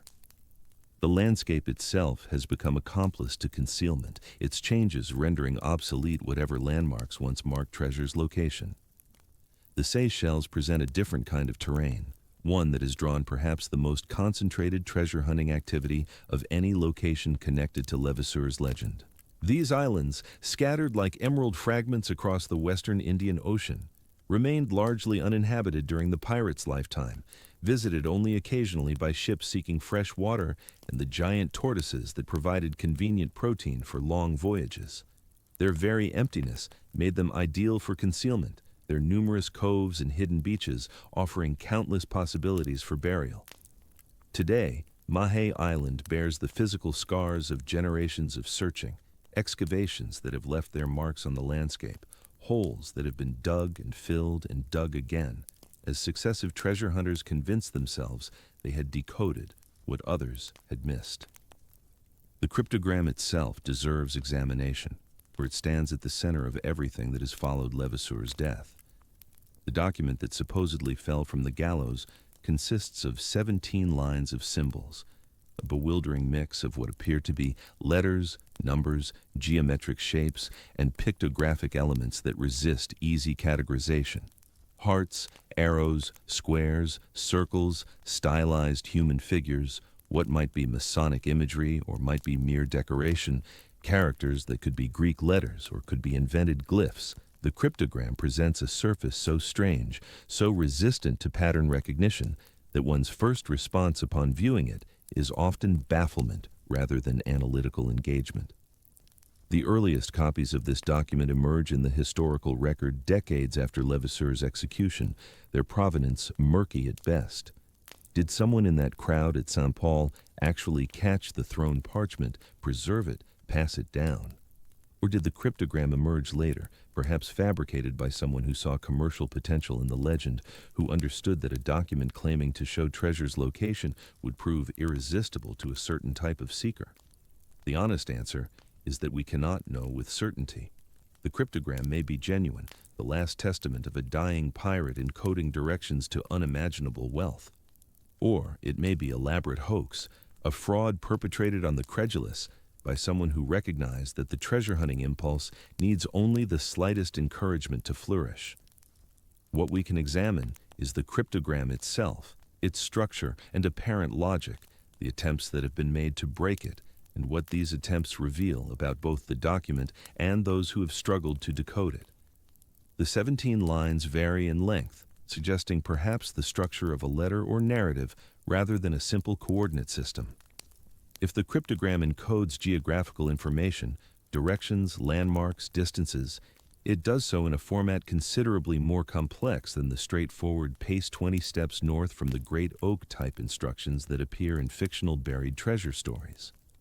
This complexity has led some analysts to conclude that the document, if genuine, must encode something more elaborate than simple directions, perhaps a narrative that includes contextual information, warnings, false leads designed to mislead all but the most determined decoder.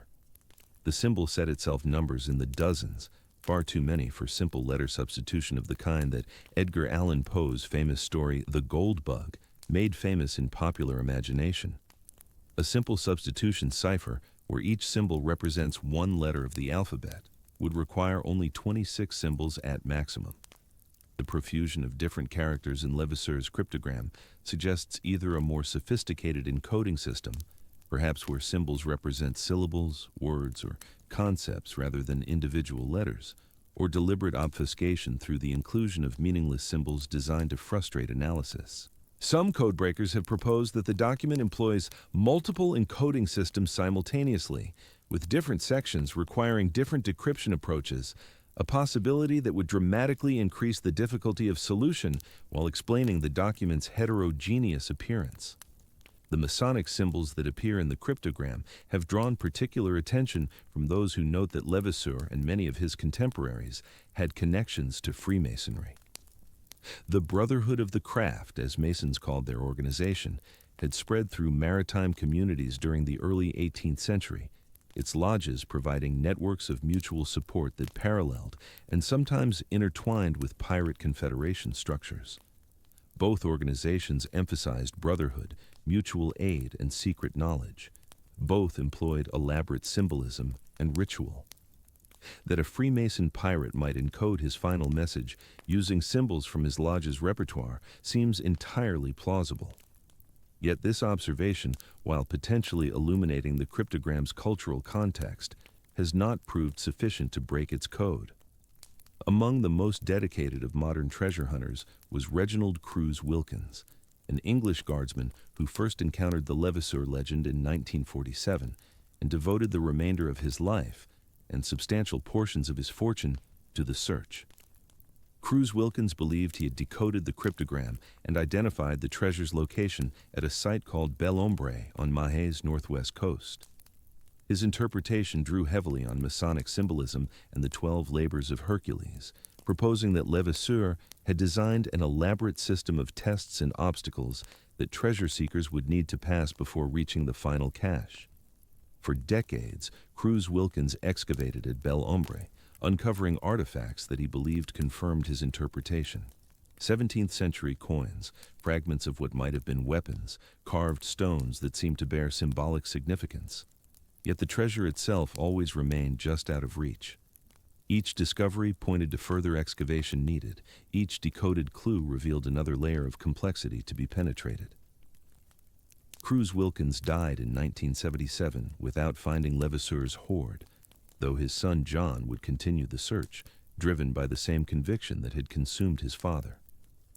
The Cruz-Wilkins excavations transformed a section of Mahay's coastline, their trenches and tunnels becoming tourist attractions in their own right, monuments to the peculiar persistence that treasure hunting inspires. Visitors today can tour the site, can descend into excavations that probe beneath the island's surface, can contemplate the same rock formations and tidal pools that Reginald Cruz-Wilkins studied for patterns corresponding to cryptographic symbols. The psychological dimension of treasure hunting deserves consideration, for it illuminates something essential about human nature and the particular magnetism that lost fortunes exercise over imagination. The treasure hunter operates in a curious space between rationality and faith. On one hand, they marshal evidence, conduct research, apply analytical techniques to historical puzzles. They are, in their own understanding, investigators pursuing leads, detectives working cold cases that happen to be centuries old. On the other hand, treasure hunting requires a species of belief that resists rational analysis, the conviction that one will succeed where countless others have failed, that one possesses special insight or determination that will make the crucial difference. This combination of methodical investigation and what might be called magical thinking creates a distinctive mental state, one in which each ambiguous discovery confirms prior conviction rather than prompting reconsideration. The Levasseur treasure has proven particularly effective at inducing this state, perhaps because the basic premise remains plausible in ways that many treasure legends are not. The Nossa Senhora de Cabo was real, its cargo genuinely valuable, its capture by Levasseur historically documented. The gap between capture and execution creates a window during which the treasure could have been hidden. The cryptogram's existence, whatever its actual origin, provides a focus for analytical energy, a puzzle that invites solution. Unlike treasure stories that require belief in dragon-guarded hoards or impossibly elaborate deathbed confessions, the Levasseur legend needs only modest assumptions. That a pirate who captured vast wealth concealed some portion of it, that he created a record of its location, that this record has survived in some form. None of these assumptions strains credulity beyond reasonable bounds. This plausibility has consequences. It sustains searches that might otherwise have been abandoned. It recruits new generations of hunters when previous generations have died or given up.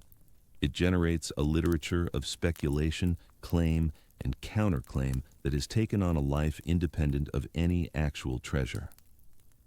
The Levasseur legend has become self-perpetuating, a cultural artifact that would continue to circulate even if incontrovertible proof emerged that no treasure was ever hidden, that the cryptogram is a 19th century fabrication, that the entire enterprise rests on nothing but wishful thinking and misunderstood history. Treasure legends once established prove remarkably resistant to debunking. Beyond the Seychelles and Réunion, other locations have attracted those who believe Levasseur's hoard might lie elsewhere than tradition suggests. Mauritius, the Dutch-turned-French colony that served as base for much of the Indian Ocean pirate activity, has its partisans. So does Rodrigues, the smaller island to Mauritius's east, its relative isolation making it appealing to those who imagine Levasseur selecting the most remote location possible for his cache. Madagascar's endless coastline offers infinite possibilities, its bays and inlets numbered in the hundreds, its interior penetrated by few explorers even today. Some have proposed that the treasure never left the Malabar coast at all, that Levasseur buried it near the capture site and never returned, his subsequent wanderings mere misdirection designed to lead pursuers away from the actual location. Each theory has its adherents, each location its searchers, the treasure simultaneously everywhere and nowhere, its very uncertainty ensuring that the search can never definitively end. The economics of treasure hunting merit attention, for they reveal patterns that recur across different legends and different eras. A treasure hunt requires capital, equipment, supplies, passage to remote locations, sustenance during extended searches. This capital typically comes from the hunter's own resources until these are exhausted, then from investors attracted by the prospect of returns that would make conventional investments seem paltry. The pattern is consistent. Initial discovery of intriguing evidence, escalating commitment as early investments prove insufficient, recruitment of partners who provide fresh capital in exchange for shares of the eventual find, gradual depletion of these resources as the treasure remains elusive, renewed efforts at fundraising as each generation of investors is replaced by the next.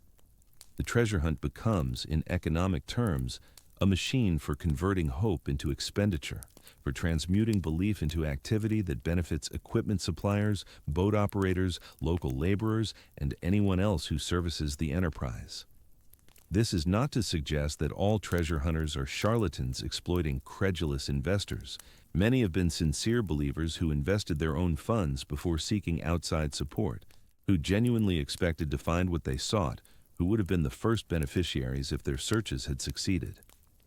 The economic structure of treasure hunting produces fraud easily enough. The temptation to continue soliciting investment after privately acknowledging failure must be substantial, but it does not require fraud. Sincere belief sustains most searches, and sincere belief can persist indefinitely in the face of negative evidence, especially when the theoretical possibility of success cannot be absolutely eliminated. The cryptographic dimension of the Levasseur legend attracted the attention of professional codebreakers during the 20th century, practitioners who brought rigorous analytical techniques to bear on the problem. These efforts produced varying assessments of the cryptogram's nature. Some analysts concluded that the document shows characteristics consistent with a genuine cipher, that its structure exhibits patterns suggesting encoded natural language rather than random assembly. Others reached the opposite conclusion, finding in the cryptogram's irregularities evidence of fabrication, of a document designed to appear mysterious rather than to conceal actual information. The disagreement persists because neither conclusion can be proven absolutely. A sufficiently sophisticated cipher might exhibit characteristics that appear random to analysts lacking the key, while a fabrication might accidentally include patterns that seem meaningful. Computer analysis has been applied to the problem in recent decades, algorithms searching for statistical regularities that might reveal encoding methods, pattern recognition software comparing the cryptogram symbols to known cipher systems. These efforts have not produced breakthrough solutions, though they have generated new hypotheses and eliminated some possibilities. The cryptogram, if it is genuine, does not employ any standard cipher system from the era, at least not in straightforward fashion. Whatever method Levasseur used, if Levasseur created it at all, remains opaque to modern analysis. The absence of solution after 3 centuries might seem to argue against the cryptogram's authenticity. Surely, if it encoded real information in any reasonably systematic way, someone would have broken it by now. Yet this argument assumes that the encoding method falls within the range of techniques that analysts have considered, and that relevant contextual information, place names that have changed, landmarks that have vanished, personal references meaningful only to Levasseur and his associates, can be recovered from historical distance. A cipher that incorporates such references might be essentially unbreakable without access to information that no longer exists, encoding directions to a treasure that will never be found, because the key to finding it has been lost to time. Consider the practical challenges Levasseur would have faced in creating a cryptogram intended to guide someone to hidden treasure. He would have needed to balance competing requirements. The cipher must be obscure enough to resist casual decryption, protecting the treasure from anyone who happened to acquire the document, yet clear enough that intended recipients could follow it to the cache. This balance is notoriously difficult to achieve. Ciphers designed to be easily decoded by recipients tend to be easily decoded by everyone else. Ciphers that resist unauthorized decryption often prove resistant to authorized decryption as well, especially across the spans of time that might separate creation from recovery. Levasseur, if he created the cryptogram, was attempting something technically demanding under conditions that included imminent execution and the uncertainty of who, if anyone, would ultimately attempt to use his directions. The question of intended recipient has never been satisfactorily answered. Whom did Levasseur expect to find and decode his cryptogram? The theatrical gesture of throwing it into the crowd suggests either that he cared nothing for who received it, a final act of defiance saying, in effect, "Let anyone who can find it claim it," or that he expected someone specific in the crowd to catch it, someone who would recognize its significance and possess the knowledge needed to decode it. If the latter, that person either failed to catch it, chose not to use it, or found the treasure without leaving any historical trace of having done so. If the former, Levasseur was essentially consigning his treasure to chance, allowing randomness to determine whether his wealth would be recovered or lost forever. There remains the possibility, impossible to dismiss entirely, that the treasure was found long ago. A discoverer might have every reason to conceal success, to avoid the legal complications and social consequences that would follow public announcement of finding pirate gold. Such a discovery could have occurred at any point during the 3 centuries since Levasseur's death, by someone in the original crowd who decoded the cryptogram before copies circulated, by later searchers who chose not to reveal their success, by workers accidentally uncovering the cache during construction or agricultural activity and keeping their find secret. The treasure's continued unfound status is assumed rather than proven.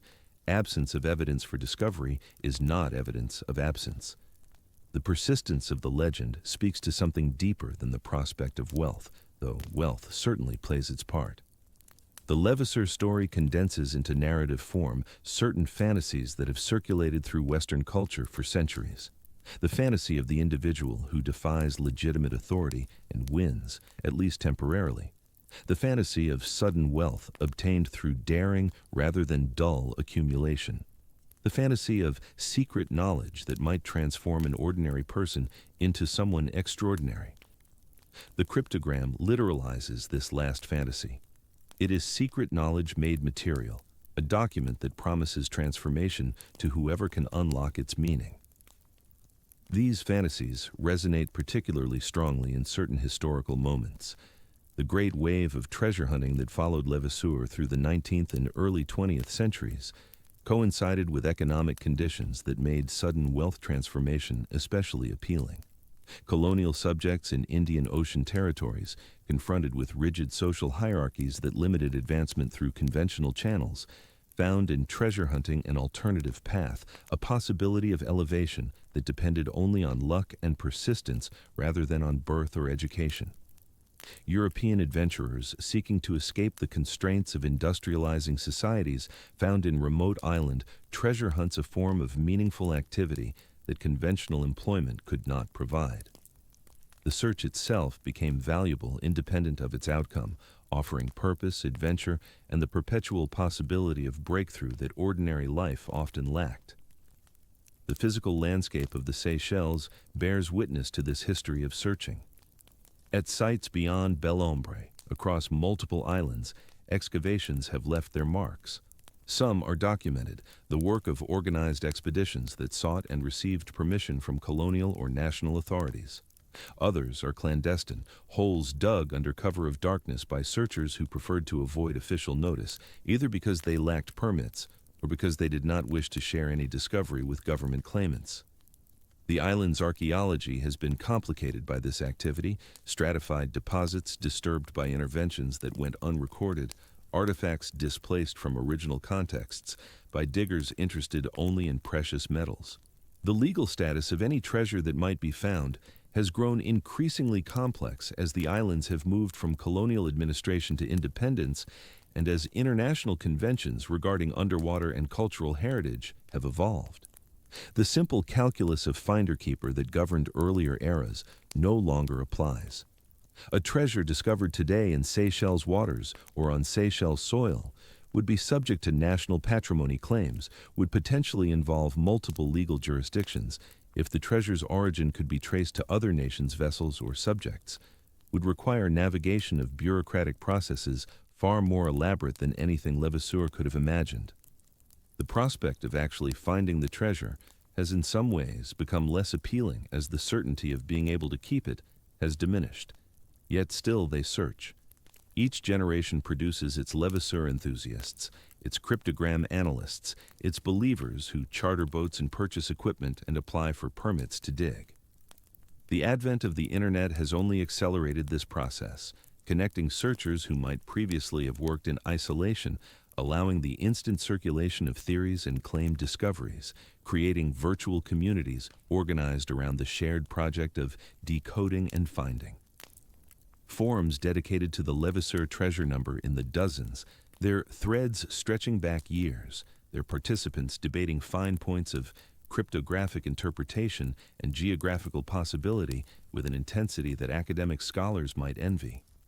The transformation of treasure hunting from solitary obsession to networked activity has had mixed effects. On one hand, it has allowed the pooling of knowledge and resources, has subjected individual theories to scrutiny that they might not have received in isolation, has preserved and digitized historical documents that might otherwise have been lost. On the other hand, it has multiplied the volume of speculation without necessarily improving its quality, has created echo chambers where plausible-seeming theories circulate and gain credibility through repetition rather than evidence, has made it easier for fraudulent schemes to find victims. The internet has democratized treasure hunting for better and worse.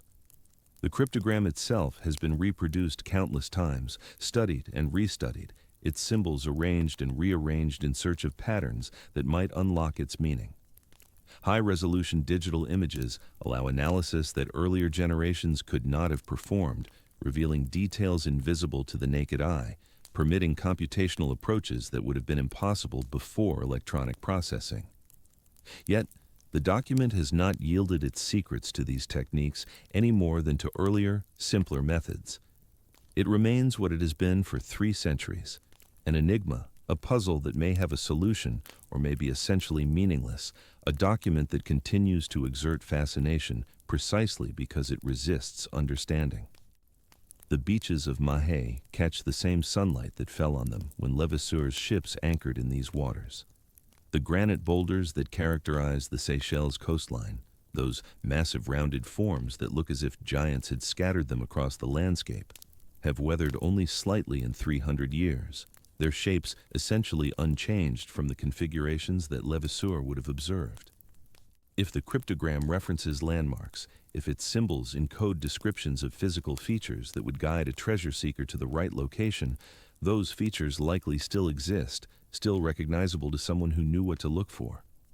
The translation problem is not that the landscape has changed beyond recognition, but that the key to reading it correctly has been lost, that the correspondence between symbol and feature, which would have been obvious to Levasseur, remains opaque to those who come after. The sea that surrounds these islands conceals its own possibilities.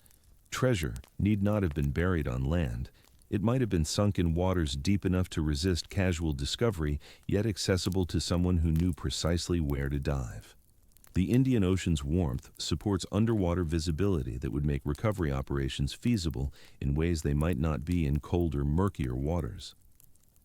Treasure hunters have explored underwater sites near the islands, have sent divers down along coastlines where ships might have anchored, have employed sonar and underwater cameras in hopes of detecting anomalies that might indicate human-placed objects.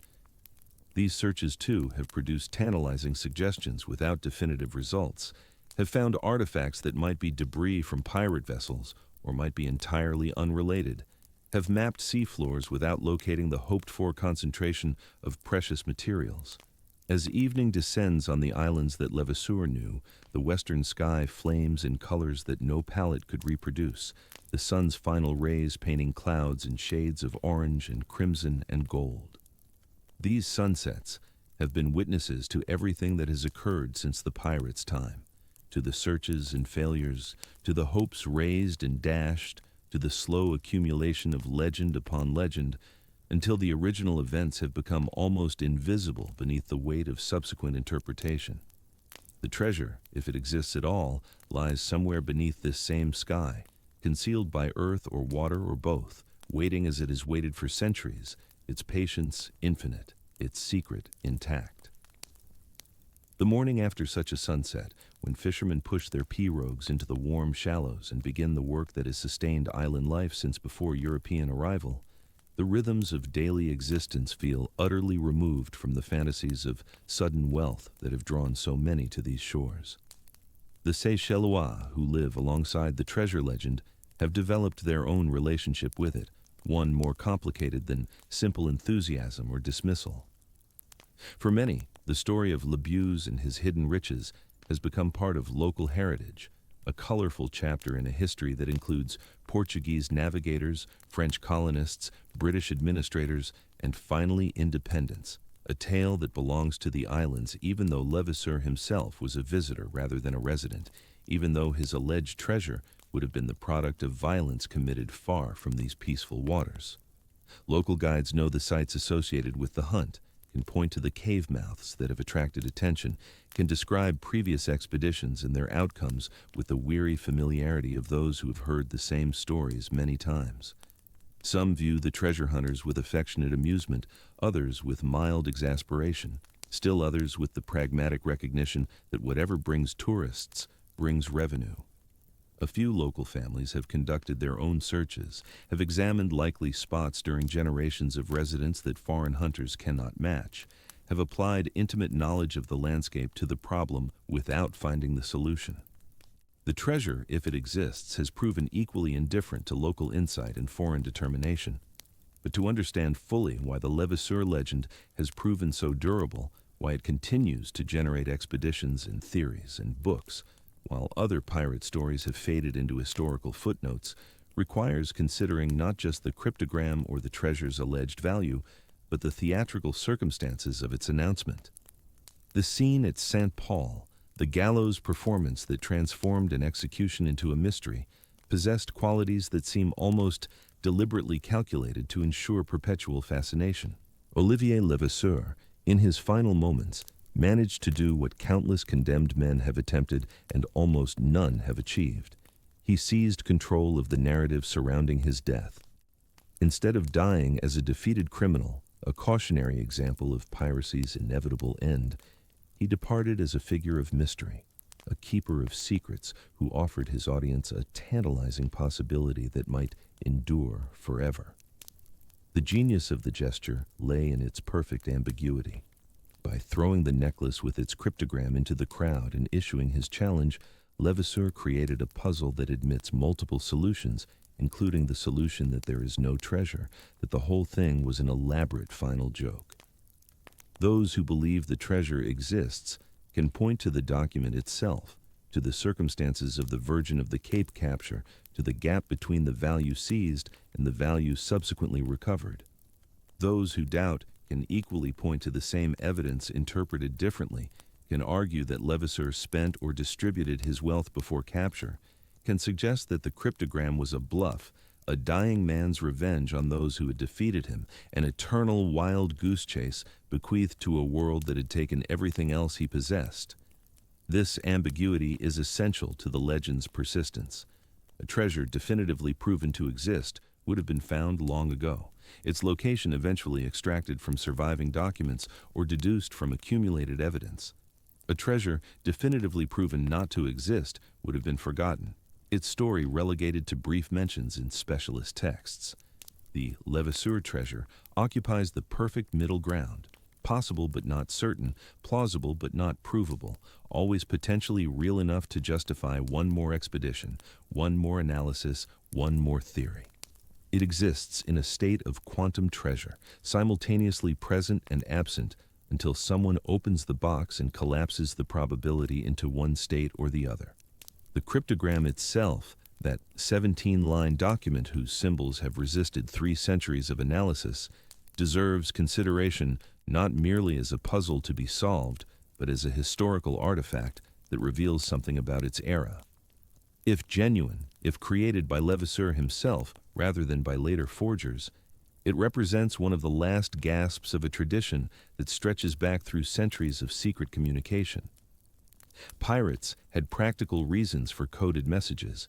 They needed to coordinate activities across multiple ships, to communicate with contacts in port towns, to protect information from enemies who might intercept their correspondence.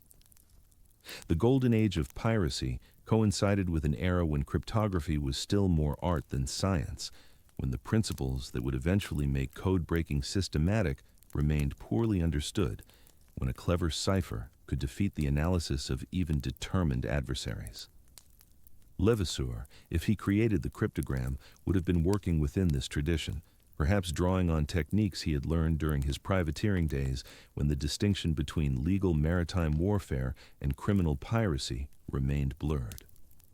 The letter of marque that had once legitimized his activities would have introduced him to the administrative apparatus of colonial warfare, to the coded communications and secret instructions that governed relations between distant ships and metropolitan authorities.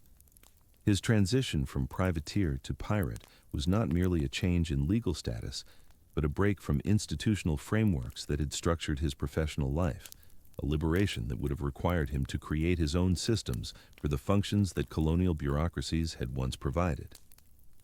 If the cryptogram was intended as a genuine treasure map, its creator faced a particular challenge. It needed to be comprehensible to himself or to designated successors while remaining opaque to everyone else. This is the fundamental problem of all encryption intended for future decoding. The tension between security and accessibility, between concealment and eventual revelation. A code so complex that no one can break it is also a code so complex that authorized users may struggle to employ it correctly. Levasseur, facing death, would have had no opportunity to explain his system to designated heirs, would have had to rely entirely on the document itself to convey both the encoded information and, implicitly, the method for extracting that information. Whether he succeeded in this delicate balance, whether the cryptogram contains recoverable meaning, remains the central question that no one has answered. The symbols themselves occupy a curious visual space between the familiar and the foreign. Some resemble letters of various alphabets, others suggest Masonic or alchemical insignia. Still others appear to be entirely original creations. This mixture has fueled speculation about influences and sources, about what traditions Levasseur might have drawn upon in constructing his cipher. The early 18th century was an era when esoteric knowledge of various kinds circulated among educated Europeans, when Masonic lodges were establishing themselves as repositories of alleged ancient wisdom, when alchemical and astrological symbols remained in common use, when Renaissance traditions of secret writing persisted alongside newer methods.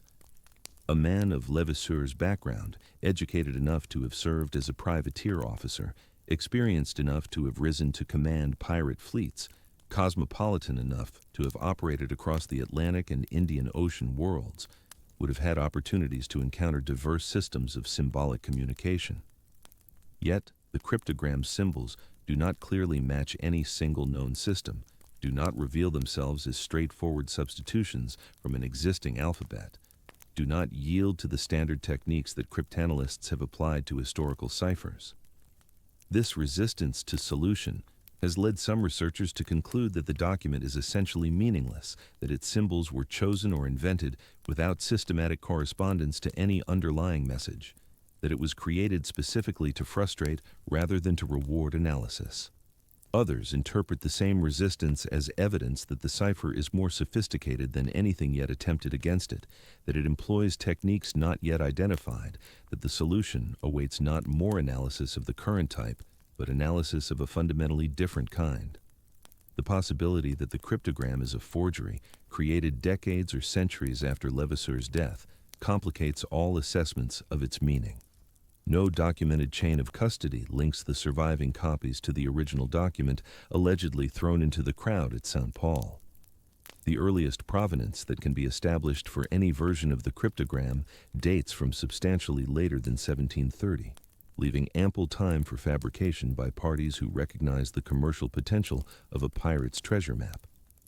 Colonial Réunion and the developing Seychelles both possessed populations that might have found value in such a document. Treasure hunters who would pay for information, publishers who would buy sensational stories, forgers who understood that a plausible fake could generate revenue regardless of authenticity. The technology of forgery in the 18th and 19th centuries was sophisticated enough to produce convincing imitations of older documents, particularly when the originals had never been widely seen and thus could not serve as easy points of comparison. A forger seeking to create a Levasseur cryptogram would have needed only a general knowledge of the pirate's history, some facility with symbol systems that might plausibly appear on such a document, and sufficient historical sensibility to avoid obvious anachronisms. The resulting fake might be undetectable by contemporary methods, might blend so seamlessly with the legend that developed around it that separating genuine from fabricated elements becomes impossible.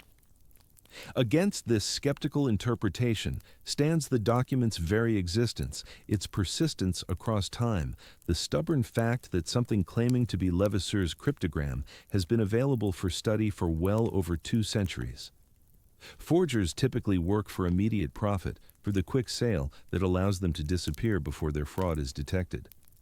A forgery created for such purposes would have served its function at the moment of sale, and would have had no reason to persist as the cryptogram has persisted, would not have accumulated the extensive record of subsequent analysis and attempted solution.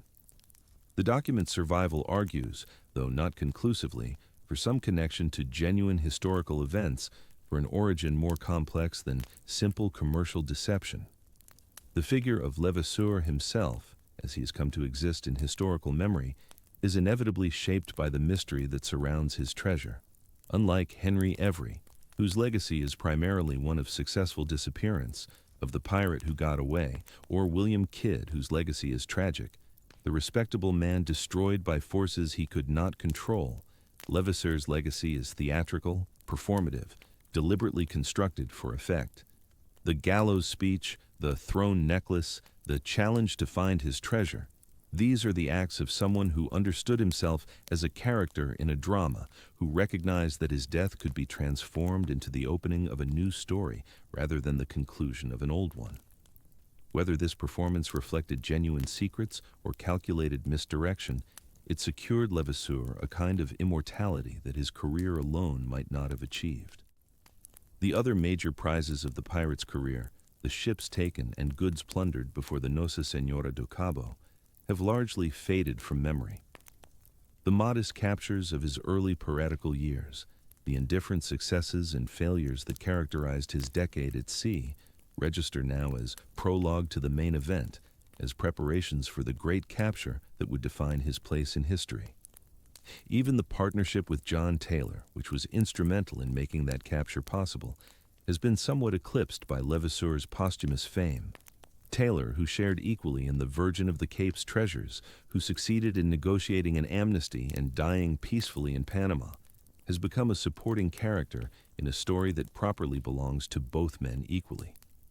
The difference lies entirely in their respective ends.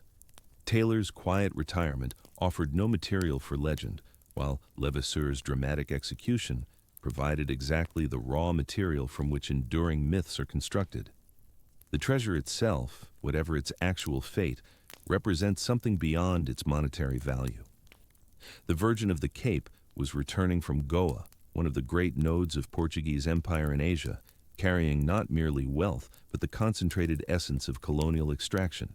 The diamonds and rubies, the religious artifacts of gold and silver, the ceremonial objects that adorned churches and enriched prelates, all of these had been gathered from territories that Portugal controlled through naval power and commercial dominance, had been accumulated through decades of trade that was often indistinguishable from exploitation, had been consolidated for transport to a metropole that would never fully reckon with the human costs of their acquisition. When Levasseur seized this cargo, he was taking what had already been taken, was redistributing wealth that had been gathered through conquest and colonization. The pirate's theft was the last in a long chain of appropriations, the final transfer in a sequence that began with the extraction of precious stones from Asian mines and the melting of gold into religious ornaments. This dimension of the Levasseur story rarely features prominently in treasure-hunting narratives, which tend to treat the cargo as simply valuable, as wealth measured in contemporary currency equivalents without attention to the circumstances of its original accumulation. But the treasure's origins matter, shape what it would mean to find it, complicate any simple story of discovery and reward. The Cross of Goa, if it exists in some island cave or underwater site, remains an artifact of Portuguese colonial Christianity, remains an object created for religious purposes by skilled craftsmen whose labor was commanded by imperial power, remains a piece of history freighted with meanings that transcend its precious materials. To find it would be to raise questions about ownership and restitution that the treasure hunting framework is poorly equipped to address. Who would own such a find? The discoverer, certainly, would claim rights under salvage principles and the laws of whatever jurisdiction governed the discovery site. But the Portuguese state might also claim the cargo as national patrimony, as cultural heritage wrongfully taken by piracy. The Catholic Church might argue that religious artifacts belong properly to their original sacred context, should be returned to Goa or Rome rather than sold to the highest bidder.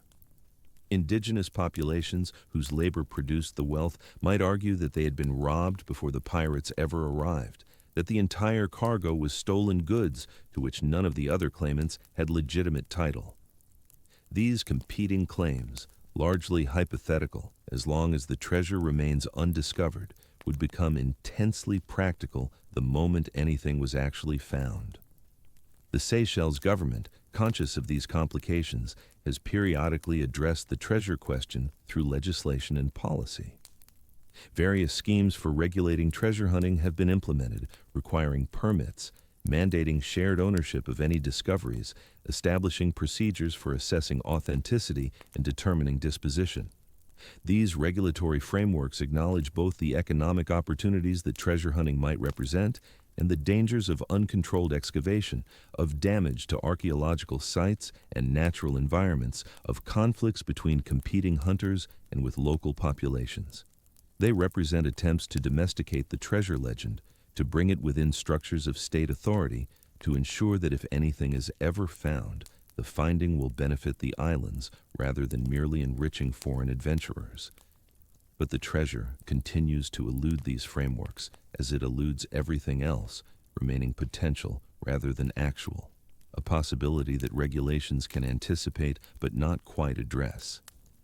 Each expedition that sets out, each theory that promises to succeed where all predecessors have failed, engages with bureaucratic requirements that feel almost absurd when applied to a quest that is as much fantasy as archaeology. The permits and the environmental assessments and the heritage regulations all proceed from assumptions about recoverable artifacts and definite sites, while the treasure itself remains spectral, perhaps present and perhaps not, certainly located nowhere that anyone has yet identified. The cryptogram stands at the center of these repeated attempts, reproduced in applications and proposals, subjected to yet another analysis that will surely crack the code, offered as evidence that this expedition differs from all previous expeditions because this time the solution is at hand.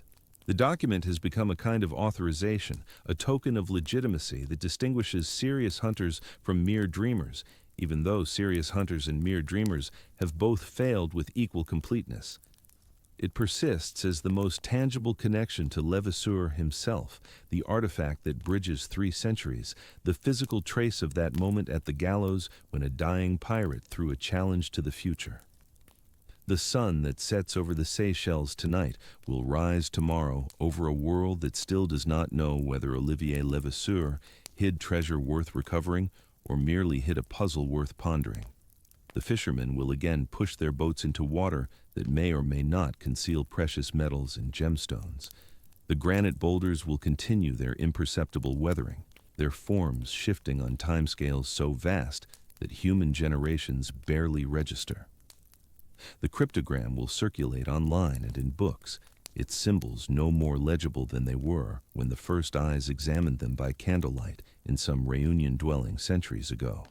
The legend will perpetuate itself because legends do not require resolution, because a mystery solved is a mystery ended, because the possibility of treasure has proven more durable than treasure itself could ever be. And somewhere, in Mauritius archives, in private collections whose contents remain unknown to scholars in attics and basements where old papers accumulate undisturbed, there may exist documents that would change everything, would confirm or definitively refute the treasure's existence, would reveal what happened to the Virgin of the Cape's cargo after that April day in 1721, when 2 pirate ships converged on a vessel carrying more wealth than most nations possessed. The historical record remains incomplete, full of gaps that subsequent research might fill, of silences that might yet be made to speak. Each year brings new technologies for analyzing old documents, new methods for extracting information that previous generations could not access, new approaches to problems that have resisted older techniques. The solving of the cryptogram, if it is solvable, might come through some application that its creator could not have imagined, some computational or analytical tool that renders transparent what has been opaque. Or it might come through no tool at all, might arrive as sudden insight from someone who examines the document with fresh eyes and perceives a pattern that everyone else has missed. Breakthrough solutions to old puzzles often have this quality of apparent simplicity, of making observers wonder why no one saw it before. The key might be waiting for the right person rather than the right technology, for someone whose particular combination of knowledge and intuition happens to match whatever system Levasseur employed. That person might be a professional cryptographer or might be an amateur with no formal training, might be someone who has spent decades on the problem, or someone encountering it for the first time. The possibility keeps the hunt alive, keeps the cryptogram in circulation, keeps the islands receiving visitors who come partly for the beaches and the wildlife and the extraordinary natural beauty, but who also come knowing that beneath those beaches, behind that beauty, lies a mystery that their visit might conceivably resolve. Most know they will not find treasure, understand intellectually that centuries of failure predict continued failure, recognize that their own efforts will likely join the long catalog of unsuccessful attempts. But something in the human spirit refuses to accept that knowledge as final, insists on the possibility of exception, maintains hope against all evidence that this time might be different. The rope that ended Olivier Levasseur's life was ordinary hemp, woven from fibers grown in some distant field, twisted by hands that never knew what burden their work would bear. The executioner who fitted it around his neck was a colonial functionary performing a duty he had performed before and would perform again. A man whose name history has not preserved, because history rarely preserves the names of those who merely carry out sentences rather than receive them. The scaffold at St. Paul on Réunion Island was wooden, hastily constructed perhaps, adequate to its purpose, positioned where crowds could gather and witness the wages of piracy made manifest in a body swinging against the tropical sky. The year was 1730, 9 years after the capture of the Nossa Senhora do Cabo, 9 years during which Levasseur had transitioned from active pirate to retired gentleman to captured fugitive to condemned prisoner.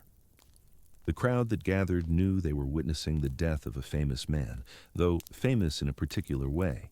Not celebrated, but notorious, not admired, but feared, not mourned, but watched with the complex fascination that public executions always provoked in an era when such spectacles served as entertainment, warning, and civic ritual combined. What thoughts passed through Levasseur's mind in those final moments, no document records and no reconstruction can reliably supply. He had lived approximately 42 years, had commanded ships and men, had accumulated and spent fortunes, had navigated waters from Madagascar to the Caribbean, had killed and ordered killing, had distributed wealth according to the democratic articles that govern pirate vessels, had enjoyed years of comfort purchased with other people's suffering. He knew the trade routes of empires and the weaknesses of their vessels, knew where currents ran favorable and where reefs waited to claim the unwary, knew the taste of salt spray and the particular quality of light that precedes tropical storms. All this knowledge would die with him, would cease to exist when his consciousness ceased, would pass from the world as completely as if it had never been. But the legend would survive, would grow and mutate and acquire details it never possessed in life, would become something far larger and stranger than the man himself had ever been. The necklace existed. Multiple accounts confirm that Levasseur wore something around his neck as he climbed the scaffold, that he removed this item and threw it into the crowd, that his voice rang out with words the witnesses understood as a challenge or invitation. The precise phrasing varies across retellings. Find my treasure who can, in some versions, slightly different constructions in others, but the core action remains consistent. A dying pirate possessed something he considered worth giving away in his final moments, chose to distribute it in a manner that guaranteed chaos, turned his execution into a kind of game whose prize remained forever uncertain. The cryptogram attached to this necklace, folded within a locket, or wrapped around the chain or secured by some other means, became the focus of attention that the necklace itself should perhaps have commanded. What happened to the actual jewelry, the physical chain and pendant that Levasseur wore to his death? History does not say. Someone in that crowd caught it or retrieved it from the dust, possessed it for some period, either kept it or sold it or passed it to descendants. The object may still exist somewhere, unrecognized in a collection or discarded long ago as mere metal, its connection to the pirate who wore it broken and forgotten. Or it may have been melted down decades or centuries ago, its substance recycled into other forms, its atoms dispersed through an economy that cared nothing for provenance or history. The cryptogram, by contrast, survived through copying. The original document, if original there was, has never been definitively identified. What circulates today are copies of copies, transcriptions whose accuracy cannot be verified, versions that may have accumulated errors through generations of reproduction. Each copyist introduced potential variations, a symbol misread, a line spacing altered, a smudge interpreted as intention. The cryptogram we possess may differ in crucial ways from whatever Levasseur actually threw into that crowd, may be corrupted precisely at the points that would enable solution, may preserve with perfect fidelity a system that nonetheless remains beyond our ability to decode. This uncertainty compounds the already formidable challenge of breaking an unfamiliar cipher.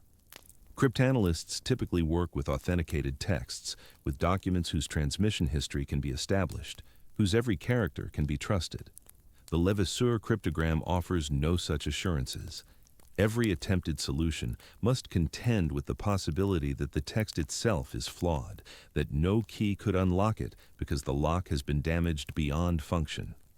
Yet, attempts continue, have continued without interruption since that July day in 1730, when the pirate's body hung lifeless above a crowd scrambling for what he had thrown them.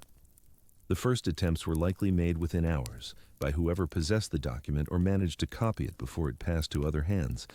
These early cryptanalysts brought tools appropriate to their era: knowledge of simple substitution ciphers, awareness of common encoding methods used in commercial and diplomatic correspondence, perhaps familiarity with the cipher systems employed by pirate crews who needed to communicate without revealing their plans. They failed, and their failure was followed by the failure of the next generation and the next, until failure became the defining characteristic of all engagement with the cryptogram, the expected outcome that somehow never diminished the willingness to try again. The 20th century brought systematic approaches. Cryptographers trained in military and intelligence contexts applied techniques developed to break enemy communications during world wars. They brought frequency analysis to new levels of sophistication, developed statistical methods for identifying cipher types, created catalogs of known systems against which unknown texts could be compared. The Levasseur cryptogram resisted these methods as thoroughly as it had resisted earlier approaches. The symbol frequency did not match expected patterns for French, Portuguese, or any other likely source language. The character set could not be reliably mapped to any known alphabet or encoding system. The length of the text, substantial but not enormous, provided neither enough repetition for statistical analysis to gain traction nor enough brevity to suggest a simple key phrase solution. The document occupied an uncomfortable middle ground where most analytical techniques struggled for purchase. Computer analysis, when it became available, promised to transform the hunt. Machines could test millions of possible keys in seconds, could explore solution spaces that no human lifetime could exhaust, could detect patterns too subtle for unaided perception. Hobbyists and professionals alike fed the cryptogram into programs designed to crack similar puzzles, applied brute force attacks and elegant algorithms, generated outputs that occasionally looked promising before revealing themselves as false solutions that worked only if you squinted at the result and allowed considerable flexibility in interpretation. The computers failed as surely as the humans had failed, though they failed faster and more thoroughly, exhausting possibilities that manual cryptanalysis would have required centuries to eliminate. Whatever system Levasseur employed, it was not vulnerable to the approaches that had broken countless other historical ciphers. This resistance has itself become evidence of a sort, Either Levasseur possessed cryptographic sophistication far exceeding what an early 18th century pirate should have commanded, or the document is not a cipher at all but something else, a hoax, a joke, a deliberately meaningless string of symbols designed to torment whoever received it. The second possibility cannot be dismissed. A pirate facing execution might well decide to have final sport with the authorities who had captured him and the crowd that had gathered to watch him die.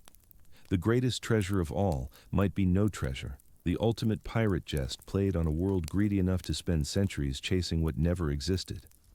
This interpretation satisfies Occam's razor in certain respects. It requires no hidden wealth, no complex cipher, no treasure burial site that has somehow escaped discovery despite intensive searching.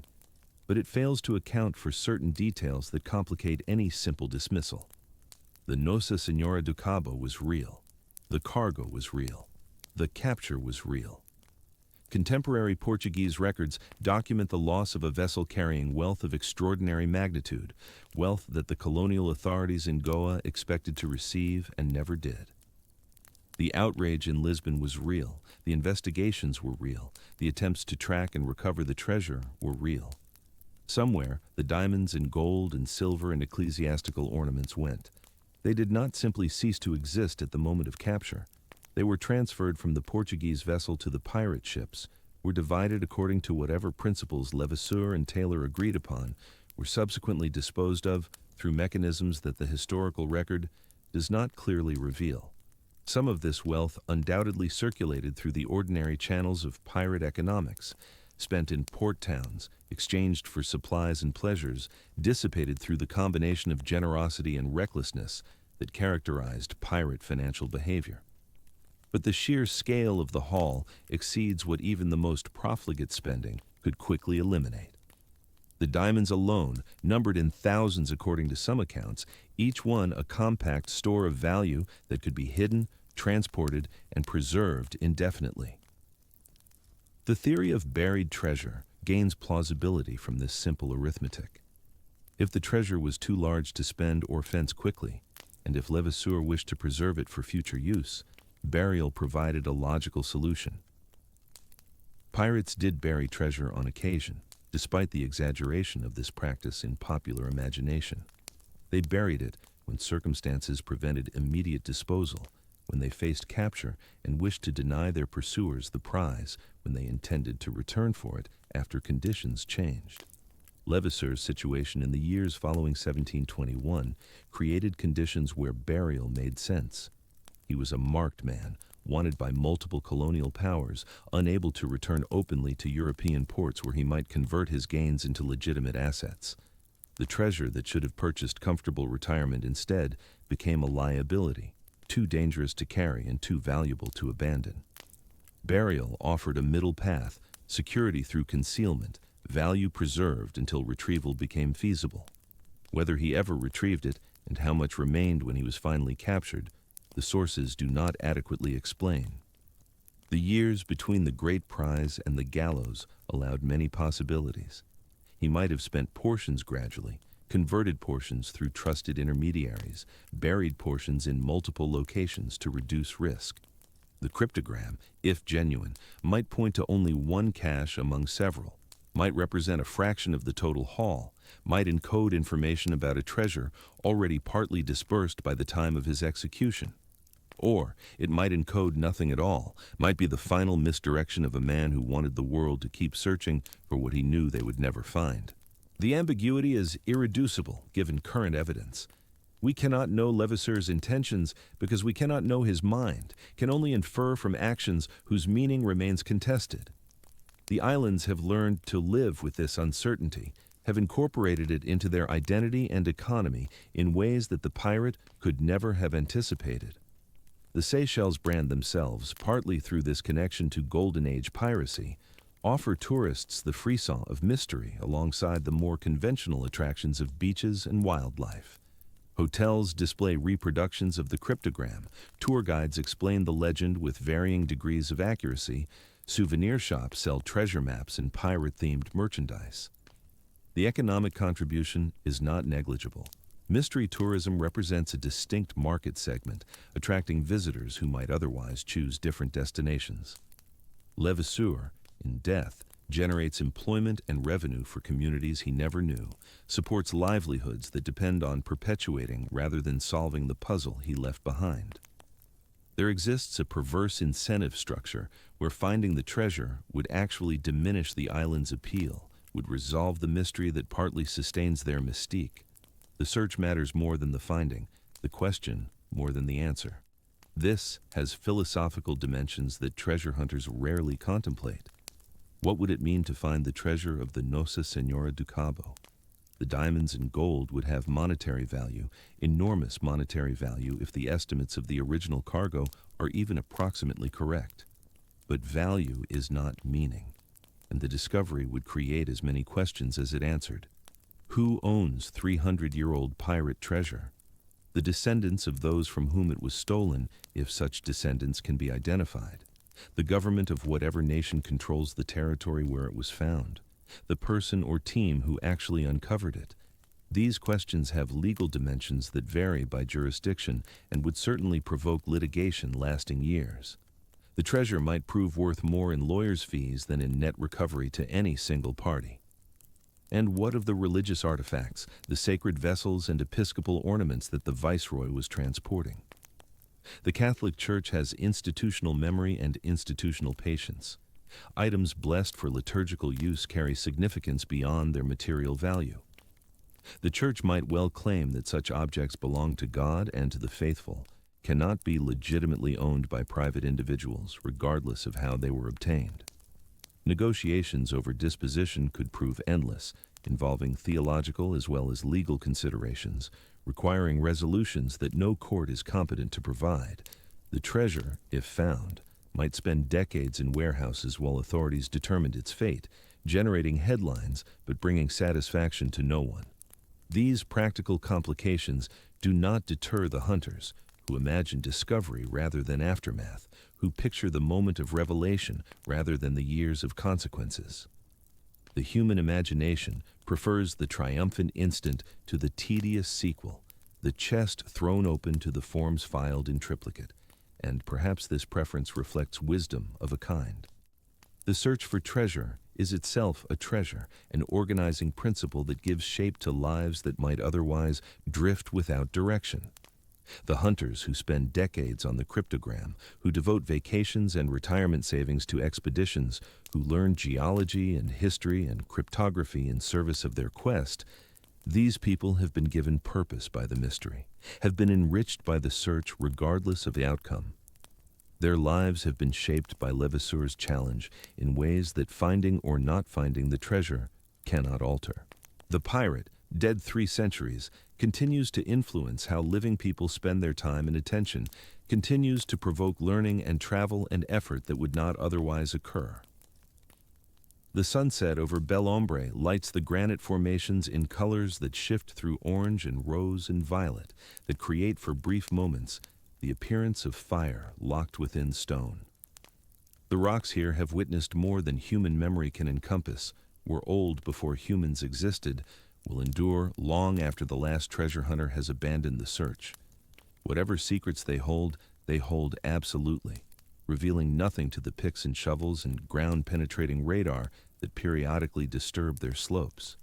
The coconut palms planted by early settlers have themselves become old, have been joined by generations of successors, have witnessed the transition from plantation economy to tourism economy to whatever comes next. The sea that brought the pirates now brings visitors on aircraft and cruise ships, people seeking relaxation rather than plunder, people whose greatest danger is sunburn rather than scurvy. The transformation is so complete that only deliberate effort can evoke the earlier time, can imagine these peaceful coves hosting vessels crewed by men who lived and died by violence. Yet the cryptogram persists, unchanged by changing contexts, as opaque to 21st century analysis as it was to 18th century examination. The symbols sit in fixed relationship, encoding or not encoding, something that Levasseur considered worth preserving in this form. Perhaps one day a scholar or hobbyist will recognize a pattern that everyone has missed, will announce a solution that unlocks the mystery and directs searchers to a specific location. The treasure will be found or will be proven never to have existed, and the legend will transform from living mystery to historical curiosity, from ongoing quest to concluded episode. The Seychelles will need to find new sources of mystique, new reasons for visitors to imagine that their vacation spot connects to larger narratives of adventure and risk. The cryptographers will move on to other problems, the treasure hunters to other treasures, the documentary makers to other subjects. Or perhaps the cryptogram will resist all future efforts as it has resisted all past ones, will remain unsolved when technologies we cannot imagine have been applied to it, will carry its secret into futures so distant that our present moment will seem as remote as Levasseur's seems to us.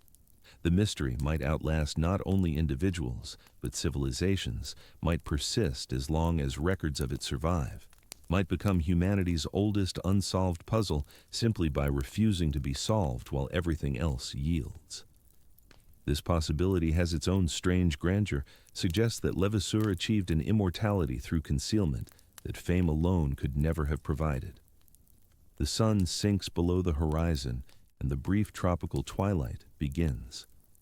Within half an hour, darkness will be complete, and the stars that guided pirate navigators will emerge in their ancient configurations above islands that once served as pirate refuges. The Southern Cross will wheel through its nightly arc, indifferent to the human stories enacted beneath its light. The waves will continue their patient assault on the granite, advancing the geological project of erosion by increments too small to perceive. And somewhere in this darkness, in a location no one has correctly identified, Olivier Levasseur's challenge awaits whoever will finally answer it, or awaits forever, the ultimate treasure proving to be not gold or gems, but the possibility itself, the enduring invitation to seek what may never be found, to pursue meaning through mystery, to believe, against all evidence and reason, that the dead keep secrets the living might yet learn.